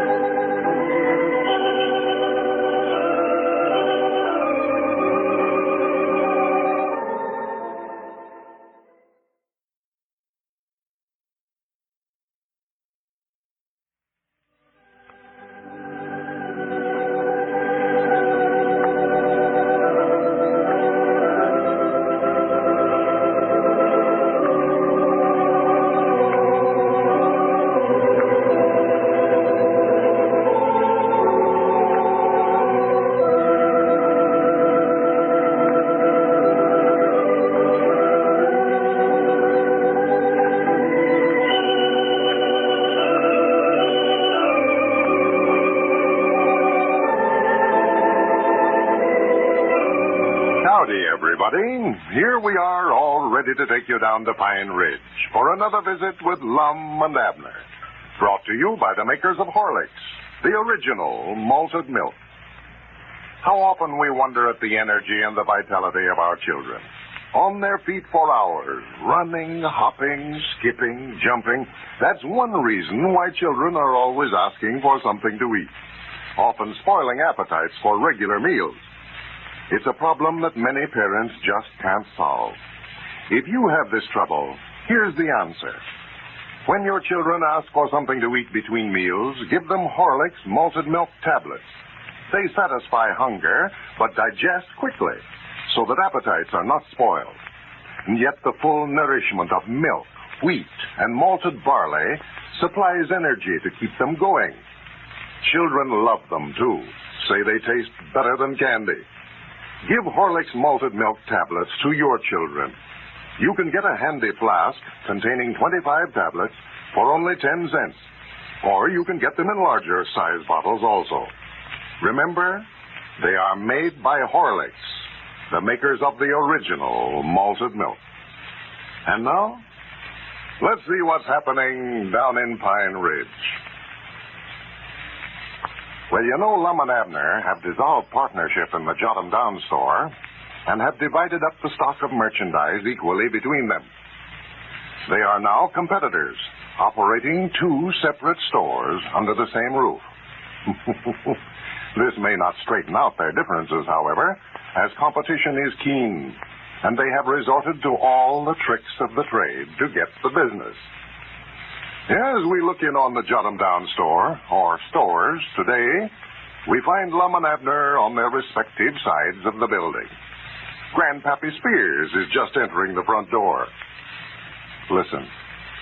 Well, what's going on in here? Well, howdy, Grandpap. Come in, right over this way. Come on over here on this side, Grandpap. This is a place to do your Right trading. over here, Grandpap. Lowest prices and fine rates. Quantity merchandise at quality prices Your over credit's here. good on this side, Grandpap. Swap your merchandise for anything you got. Cows, chickens, hogs, eggs, butter, horses, anything. Great I am. Well, what's took place around here anyway? What's the idea of having this rope running down the middle of the store here this way? We divided up the store. This is my side over here, and that side there belongs to Mr. Edwards. But it's a mighty poor place to do your trading now. Don't listen to none of that mouth talk of his, Grandpap. Come on over here where you get honest measurements. Pay cash and buy it for less. Yeah, trade with Peabody where you don't need no cash. No cash, strictly credit. Well, you fellers is hollering in here about it think you had a sideshow in here instead of a grocery store. Well, now, I'll guarantee to beat any prices that you can get on that side over there, regardless of what they are. What was you wanting, Grandpap? Well, I weren't wanting to buy nothing. I just thought I'd come down low for a while. Well, for goodness sakes, why didn't you say so? And us hollering around here. From now on, when you come in the front door there, why, say where you want to buy or just visit. Come on over here, Grandpap. You don't have to buy nothing to be welcome over here. Always glad to see my friend. Oh, well, now, that's all right now, Grandpap. I never meant that you ain't welcome. Now, just sit down. Sit right down right there. Yeah. Can both of you fellers get on the same side of the store? Same side. I dog it, if that long, lanky varmint over there even as much as sticks his head on this side of that rope there in the middle, I'll fling a can of beans at him. My grannies, I wish I could make you mad enough to throw a batch of canned goods over here. I'd put on a sale. Yeah, you won't be able to put on nothing again. I'll get done chunking at you. Yeah, sit down, Grandpap, sit down. Best way to do a feller like him is just ignore him. Well, what's the matter, Abner? What's happened? Have you and Lum had a falling out with one another? Well, we just unresolved partnership. He never liked the way that I was running the store, and I know I don't like the way he runs it. So we just divided her up. You mean this is two separate stores now in here, huh? Yes, sir, yes, sir. Two separate stores. This is my side over here, and everything on this side of that rope there in the middle belongs to me. Well, I do know. This is the second time you fellers has broke up this way. Well, this time it's for good, though. He's running a strictly cash over there, and I'm selling stuff on the credits, or swap. I'm swapping groceries for anything that you want to bring in here. Swapping? Yes, sir. You don't need no cash money over here, Grandpap. You need anything, why, just stick a goose or a rooster or a pig or a horse under your arm, come on down. I'll swap for anything. That sounds like a good idea, Abner. I sure it is. Yeah. Lots of folks here in the community, they ain't got the cash to pay for stuff. Yeah, you ought to do a nice business. Oh, my, yes, my, yes. I see right now, Grandpap, that you know a good business idea when you hear one. Now, that right there is what me and Lum had her falling out about. He wouldn't stand for me to do it when I brung the idea up. Uh-huh. Well, Lum sort of shot in his ways. Oh, yeah. He makes me so mad sometimes I can't hardly stand myself. Yeah, what you aiming on doing with all this stuff you're swapping for, though? Oh, well, I've got a pen built out back of the store there where I'm going to keep it. I've already got 3 pigs and 8 guineas out there, besides 30-some-odd chickens. Now, that's what I want worse than anything else is chickens. Now, there's money in them, Grandpap. They fortune. I was just thinking, Abner, I've got a bunch of rabbits over there at the place that I might swap you if you can use them. Rabbits? Yeah. Why, sure I can use them. Yeah, bring them down. I'll swap for them. Yes, sir, I've got a big dry goods box out there in back. It'll be the very place for them. Well, they're fine rabbits. Pure-blooded Belgium hares. Well, I don't care where they're from, just so they're rabbits. It's what's left from that pair I got my little grandson when he visited here last summer, you know. Yeah, I recollect when him and your daughter was here, yeah. Of course, we've sold off some of them, but I think there's still close to 20 left. Uh-huh. Well, come on out back, Grandpap. I want to show you what kind of place I got rigged up back there. We can just go through the feed room. Well, come in. Well, right over this way. Cheapest price in Pine Ridge. Howdy, Dick. Come in, Dick. Hey, I'll be back directly, Dick. Well, what's happening there anyway? Don't look like the same place. Yeah, we've changed it all up, Dick. See, this is 2 stores now. Yeah, Cedric was telling me something about it this morning, Lum. Dick, Abner, or Mr. Peabody, had his ideas on how things ought to be run, and I had mine, so we just made 2 stores out of it. This is mine over here, and I can run it to suit myself. Oh, fun to goodness. If you fellas ain't a sight, Lum. You're worse than a couple of children. Well, it just looked like the only thing to do, Dick. Abner wanted to start that swap idea, and I just wouldn't stand for it.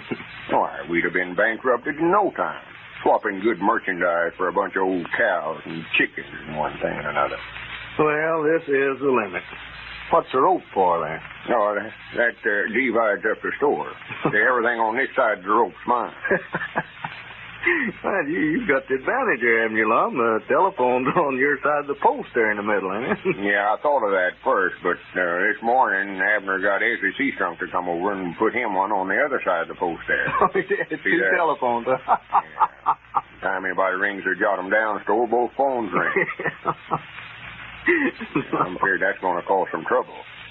Oh, fun to goodness. Well, now, Lum, this is not going to work.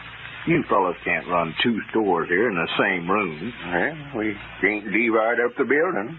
Now, I know I ain't going to move out, and he's too stubborn to. Well, now, Lum, you fellas tried this once before, and it never worked out. Why don't you talk to Abner and see if you can't get him to listen to reason? I ain't speaking to Mr. Peabody. If there's any talking did, he can just come over and apologize and do the talking himself. Oh, well, Lum, it's just a shame. You fellas have been the best of friends for years. I hate to see you let some little old thing like this come between you. Yeah. Me and him has been partners for a long time. Why, sure. But we'll never be again, I'll tell you that right now. Why, you'd be lost without one another. Well, of course, we're right here in the same building, so we see one another all day. Granny, if there's another vacant building in town, I'd sure move into it, though. Yeah, but now, Lum, remember, Abner's always sort of looked up to you. Sort of depended on you, Lum. Yeah, he has, ain't he? Why, sure he has. Yeah, we went through a lot together, all right, me and him has. I could always depend on Abner. He's always right there in time of need, sickness, distress. Why, sure, he's one of the finest fellows that ever lived. Set up with one another when we took down sick, and lent one another money when we were needing. Why, sure. More like blood kin than partners. That is, we was, but if he thinks he can run over me just 'cause he's president, he's got another thinker coming. I'll show him where to get off at. I'll run him out of business, that's what I'll do. He's already started cutting prices. He has? Why, yeah, selling stuff way below cost. Granny, I'm going to give him enough of that, so I can cut just as low as he can. Yeah, well, now, here now, Lum, you fellas start a price war over here, now it's going to hurt my business. I can't make any money with you fellas over here giving stuff away. That's right, ain't it? Why, sure, don't do that. But I can't just sit back and let him get all the business. He's did 4 times as much as me today. That swapping business of his. Wait a minute. Here he comes now, him and Grandpa. Yeah, look at him. Acts like he owns the whole store. Well, Dick, I can see you ain't very particular who you associate with. What'd you say? You heard what I said. I told Dick you weren't particular who you associated with. Well, what about yourself? Excuse me, Grandpap, I never aimed to say that. Come on over here, Dick, and I'll show you how a real store's run. Come on over here. Yeah, well, I want to talk to you, Abner. I'll be over in a minute. Wait a minute. I'll answer the phone myself, Abner. No, you don't. No, you don't. I'll answer it myself. Hello?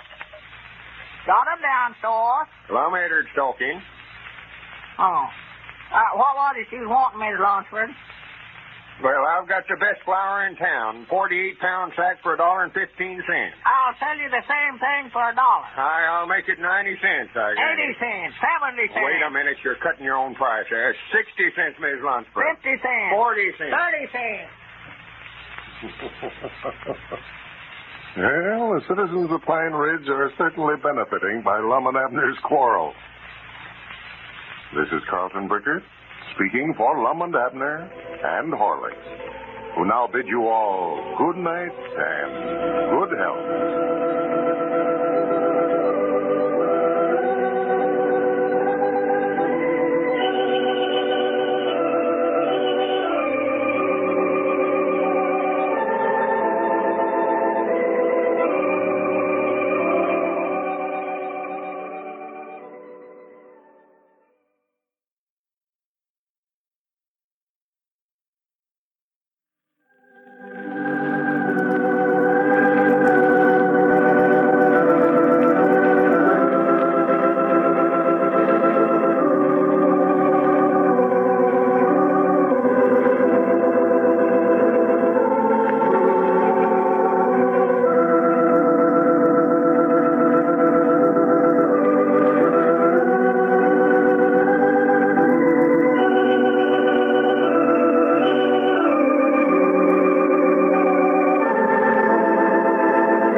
Howdy, everybody. Here we are, all ready to take you down to Pine Ridge for another visit with Lum and Abner. Brought to you by the makers of Horlicks, the original malted milk. Before we hear Lum and Abner, I have a message of interest to all you light sleepers. If you don't get sufficient, sound, restful sleep at night, maybe it's because you don't get enough exercise. Your body is not as tired as your mind. You've not relaxed. Now, if that's the case, and you can't get that extra exercise, here's a tip that'll help you to get the sleep you need. Just drink a glassful of Horlicks malted milk hot before going to bed. Horlicks relaxes and soothes you, helps you to fall off to sleep easily and naturally. And what's even more important, Horlicks helps you sleep soundly. To be really beneficial, sleep must be continuous. And that's a good point to remember, isn't it? Try the Horlicks plan yourself tonight. Don't forget, a glassful of Horlicks malted milk hot just before going to bed. You can get it at your favorite druggist in either natural or chocolate flavor. But remember, it must be Horlicks. And now, let's see what's happening down in Pine Ridge. Since Lum and Abner dissolved partnership and divided the stock of the Jot-'em Down store, they have been operating two separate and independent stores under the same roof. Competition is keen, and Abner has adopted a plan of swapping merchandise for anything the customer has to trade. Naturally, he's doing a big business. As we look in on Pine Ridge today, we find Abner out in front of the store looking over a horse that Snake Hogan has brought down to trade. Listen. Well, it's a likely-looking animal, all right, Snake. What do you figure you'd have to have for him? Well, he's worth a lot more than I expect to get for him, Peabody, but times have been pretty hard with me this winter, and we're plumb out anything to eat over there, else I wouldn't even think of parting with him. It's going to be just like parting with one of the family, you know. Well, sure, that's what everybody said that's brung anything down here to swap me, Snake. All hate to part with them. Looks like I've swapped everybody out of their favorite animals for the last 2 days. I just hope I don't get attached to them that way. Well, make me some kind of an offer on him. Well, I don't know, Snake. Looks like he ought to be worth, $15. $15? Come on here, Frank. Well, hold on now. Wait a minute now, Snake. Here, don't go leading him off yet. I just said he looked like he ought to be worth that much. I never said that I wouldn't give more. You just ain't looked this horse over good, Peabody. Maybe not. Look how broad he is through the chest there. Yeah. Stands on the ground there as square as the legs on a cook stove. Well, he looks a little weak there in his hind quarters, though. Looks like he might have a little trouble getting up again he gets down. Well, he's a little gant, all right, but I just ain't had the money to feed him this winter like I ought to. No. Young horse that way, if somebody pour the feed to him, he'd fill right out. Yeah, now let me look at his teeth here now. He don't look like no colt. I wouldn't try to open his mouth there, Abner. No, I wouldn't do that. He's awful bad about biting. Liable to take an arm right off of you. Well, no, I can't tell nothing about a horse standing off this way and looking at him. He told me not to get around his hind quarters on account of him being so bad about kicking. Now you tell me not to open his mouth because he might bite. Well, I don't know where I'd want that critter on the place or not. Oh, well, he's gentle, all right. Docile as a kitten, that animal is. Them children of mine plays with him all the time. He won't bother nobody. Yeah, I'd hate to have a young'un of mine playing around him. Liable to get head up. How does a body go about putting a bridle on him if he's so bad about biting that way? Oh, well, he don't mind about it getting around his head or putting a bridle on him at all, but he just won't stand for nobody to open his mouth to look at his teeth. Funniest horse about that I ever seen. Yeah, yeah, that is strange, yeah. How old did you say he was, Snake? Well, I don't know for sure, Peabody, but I don't believe he's past 5. You don't, Well, tell you what I'll do, Snake. I'll give you $25 in trade for him. Well, Peabody, it looks like to me that we ain't going to get together on a trade. I had in mind when I come over here not to take a cent less than $75 for him. $75? Yeah. Hogan, I reckon he's a better horse than I thought he was. Why, sure, this is blooded stock, this horse is, a thoroughbred. Thoroughbred what? Well, I don't know the different kinds of horses he is, but I know he's full-blood something. Uh-huh. Tell you what I might do, Peabody, and I'll more than likely hate myself for doing it. Yeah. I ain't got no use for this horse, and I do need the groceries. Let's see. How might I make you a present of him? Well, now, here, I don't want you to do that now. I don't want you to just give him to me. Well, I was just thinking, I'll let you have him for $50 in trade there in the store. But that's my bottom price. You wouldn't take $40 for him, huh? Well, I don't think so. How about 45? 45, huh? Yeah. You're talking about the best groceries you got there in the store, ain't you? Oh, yeah, anything I got in there, Lord, you can pick them out yourself. I don't care. Well, I oughtn't to take that for him. Well, if 50's the best you do, I reckon I'll take him. All right, he's yours. Well, go. Just lead him on around there back to the store, Snake, and turn him loose in that lot there. Then come on in the store and just pick out what you want. I'm a pretty close trader, ain't I? Yes, you are, Peabody. You ought to have been a horse trader. Yeah. Well, howdy, Grandpap. What you got there? These are them rabbits I was telling you about yesterday. Howdy, Snake. Hello, Grandpap. Yeah, just bring them on the store here, Grandpap. We'll get together on some kind of a deal. Yeah, I want to set these things down. My arms are tired of carrying them. Yeah, that's a big crate. I ain't got them all here. I'm going to have to make 2 or 3 trips. Yeah. And I just now give Snake Hogan a good skinning just now, Grandpa. Oh, did you swap for that horse he's leading off? Yeah, he's mine now. Yeah, Snake never kept him long. Huh? Well, he just bought him yesterday off them gypsies camped down there on Briar Creek. Oh, no, Grandpa. This must be another horse. He was saying just now how bad he hated to part with him on account of the family liked him so well. And they couldn't have got that attached to him in just one day, I know. Way he's talking there. Yeah, might not be the same animal. You wouldn't have had the one he bought off of them, no way. He never gave him but 20. No, I believe it's $10 he gave him for him. And then he got stung. Well, I do know. And I reckon Snake is just a poor trader. Go ahead in, Grandpa. Well, come in, right over this way. Trade on this side of the store. Oh, yeah, howdy, Grandpa. Don't start calling him over there. Me and Grandpap is doing some swapping here. Yeah, I'm swapping Abner some rabbits, Lum. Just set them down there anywhere, Grandpap. I'll get Cedric to fix up that big dry goods box after a little and put him in there. Well, I do know. Look at that. Cute little feller, ain't he? Yeah, it's going to be just like parting with members of the family to let them go. Now, don't start that, Grandpap. That's all I've heard. Folks around here either don't care much about their families or they think a sight more about the animals around their place than I ever allowed they did one. Well, it's going to be sort of quiet around the place now without these little fellers.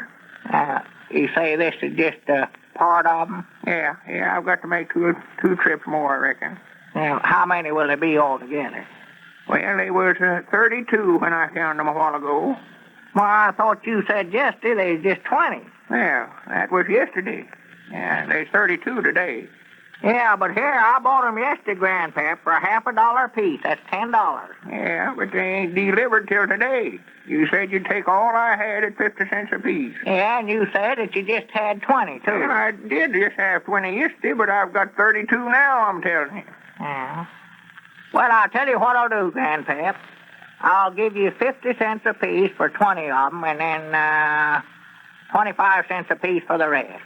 Regardless of how many it is. Take all you got and give you 50 cents for 20 and 25 for the rest of them. 25 cents a piece, huh? Yeah. Little ones and all. Everything. Take them all. Well, now you're getting into some figures there, Abner. Let's see, that's 20 from 32 is 12, ain't it? I don't, I reckon so. 12 at 2 bits apiece. Let's see. Now, let me get a pencil here.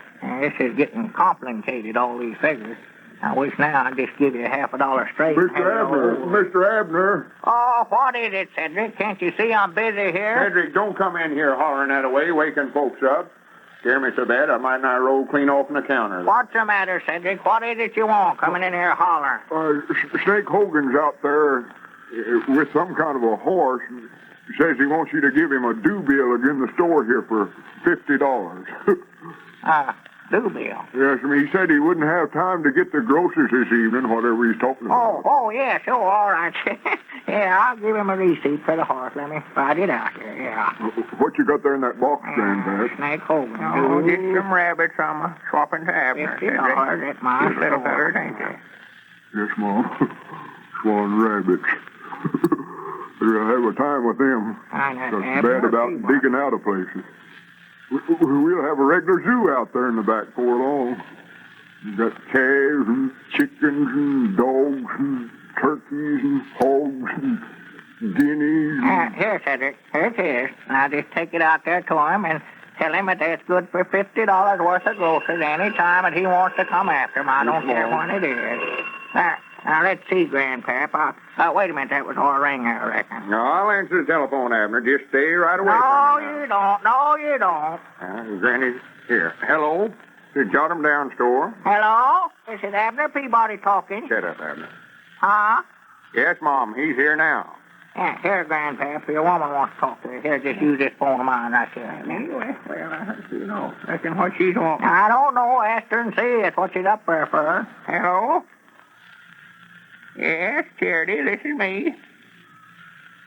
Oh, yes. Well, fine, good. Company coming. Well, glad you called.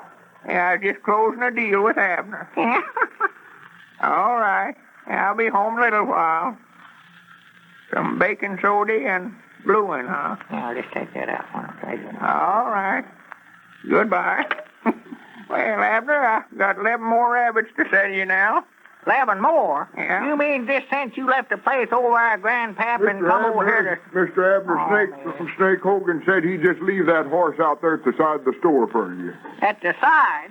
Well, why didn't he take him on around back there and put him in the lot like I told him to? Well, he couldn't. The horse laid down out there at the side of the store, and he couldn't get him back on his feet again. We've been out there, both of us have been trying it. He said not to worry, though. There weren't no danger of him running also. Well, if Abner keeps this up, he'll trade himself right out of the store business. This is Carlton Bricker, speaking for Lum and Abner and Horlicks, who now bid you all good night and good health.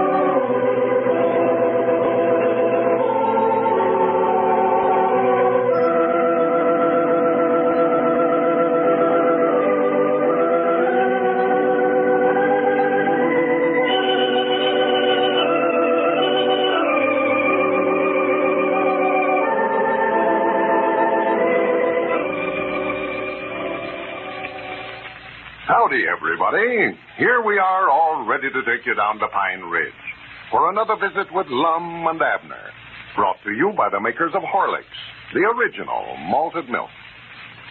Have you ever wondered why so many medical and child-feeding authorities recommend Horlicks? Well, it's because Horlicks is rich in the precious vitamins that children need. Rich in minerals, too, and invaluable carbohydrates and proteins. That's why Horlicks helps develop husky bodies and strong bones and teeth. You can't do anything better for those children of yours than to give them plenty of Horlicks malted milk. Vacuum processed from rich, full cream milk and the finest of wheat and malted barley. Horlicks is rich in the wholesome nourishment that young bodies need. They'll love it, too. All children like the taste of Horlicks. No family should be without a package on the pantry shelf.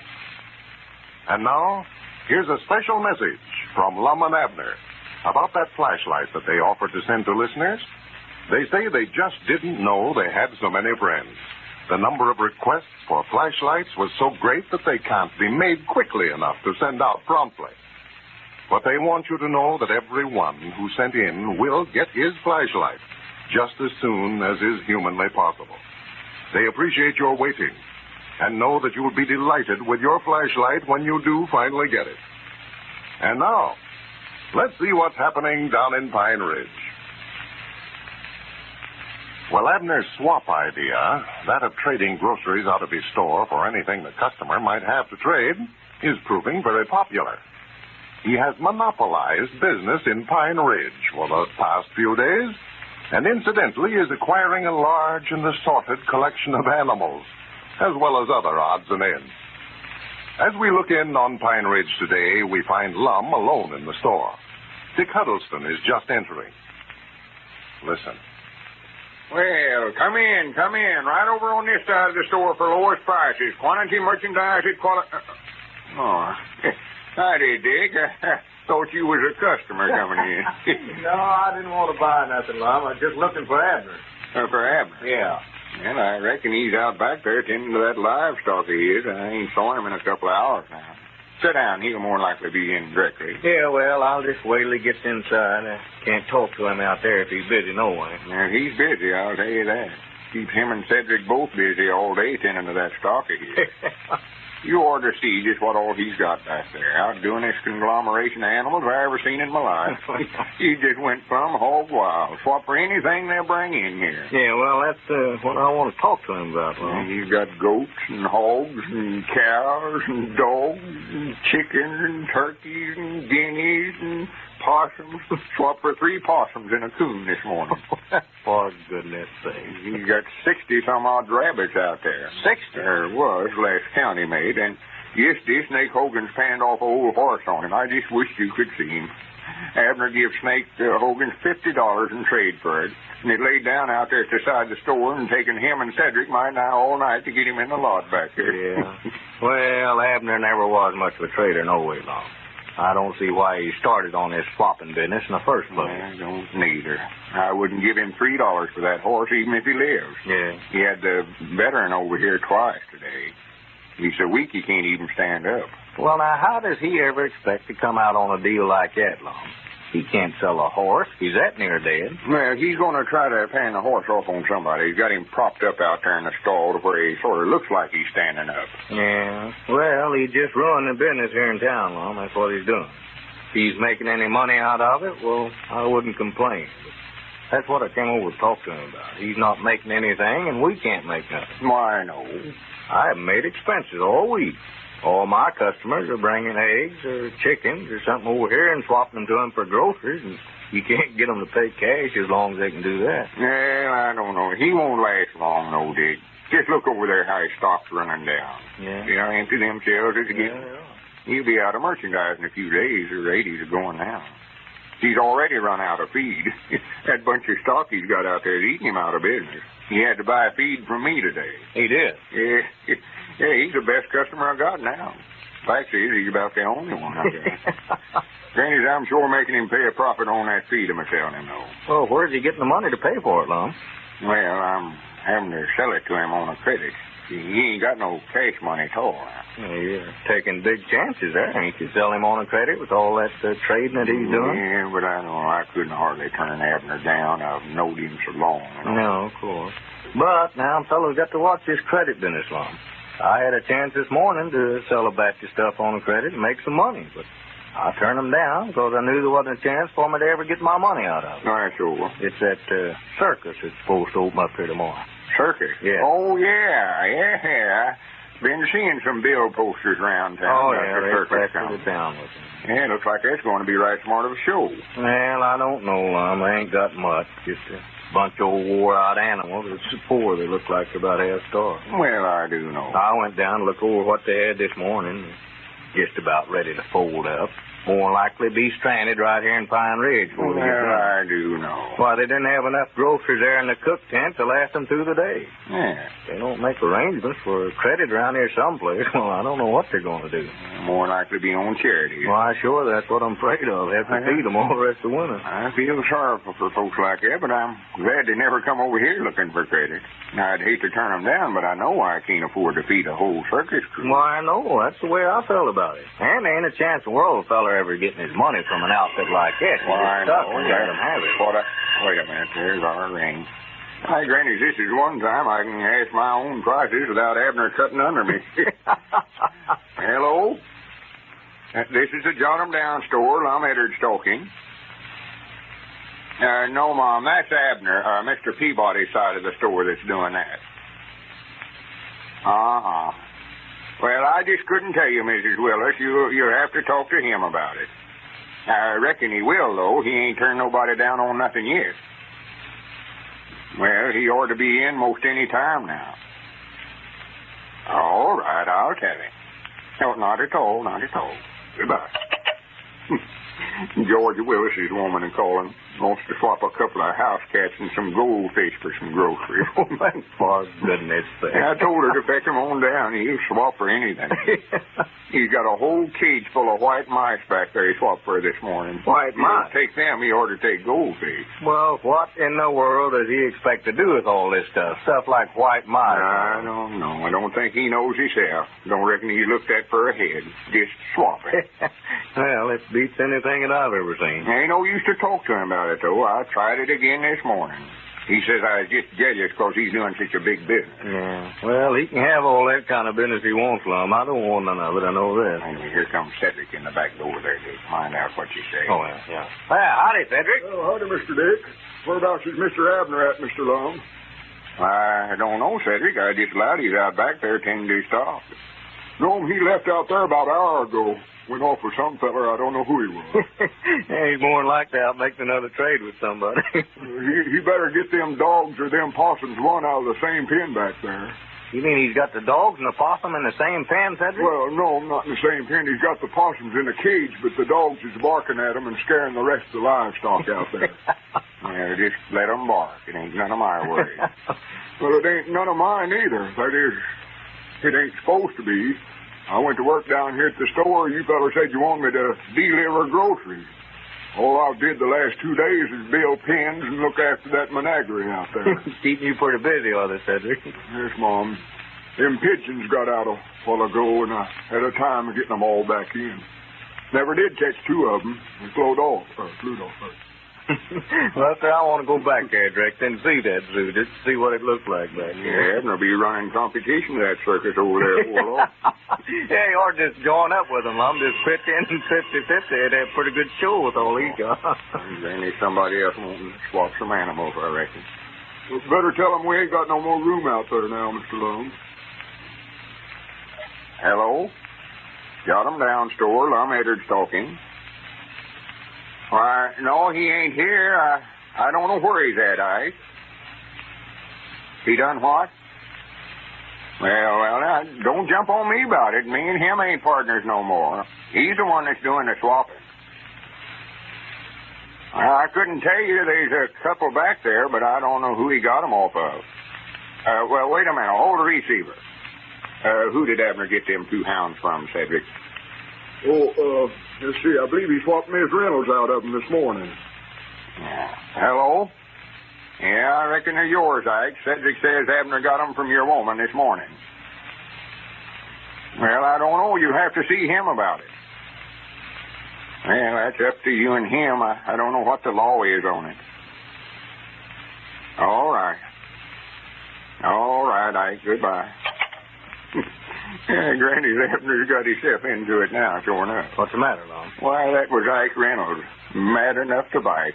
Said while he's down at the sawmill at work today, his woman brung his 2 best hounds down here and swapped them to Abner for groceries. Now he's wanting them back. Said they weren't earned to trade. Well, if I was him, I'd call that a good chudding. Well, he said it was the best 2 varmint dogs he had on the place. Said they's both extras. Yeah, well, that Ike's pretty mad. When he gets mad that way, he's a hard customer. Oh, yeah, he's mad now, too. Says he's going to give Abner a licking or get them hounds back one. Yonder comes Mr. Abner out front there now. Yeah, there he is. I expect I better get on back out there and see if them pigeons has came back yet. They're supposed to be homers, but I don't know where they think they live at now. Over here or back over there at Doolittle's place, where they come from. Howdy, Abner. You got yourself into it now, Abner. Ike Reynolds just called up and said his woman swapped you a couple of his hounds unbeknownst to him. Says he's going to get them back or give you a licking. Yeah, I'd just love to see him try. I ain't the constable here for nothing. Yeah, I've been waiting to see you too, Abner. Yeah, well, I've been over making a big deal. I dog it, I sold $200 worth of groceries just now. Beat you fellers to it. $200 worth? Yes, sir, 200. That Circus that's in town. I made arrangements to furnish them all their stuff while they're here. Oh, yeah. Did you sell that outfit some groceries on a credit, Abner? For goodness sake. Well, yes, but he's going to pay me before they leave town, though. Yeah, that's what he said. Yeah. You'll never get a nickel of it, Abner. No. Dick was just down telling me they're just about ready to fold up. Yeah, but now, they never put nothing over on me. I got them where they'll have to pay me. I've got a first mortgage on every animal they got down there. Bears and lions and monkeys and zebras and camels and everything else. Well, Abner may not be making any money, but he's certainly doing the business. This is Carlton Brickert, speaking for Lum and Abner and Horlicks, who bid you all good night and good health.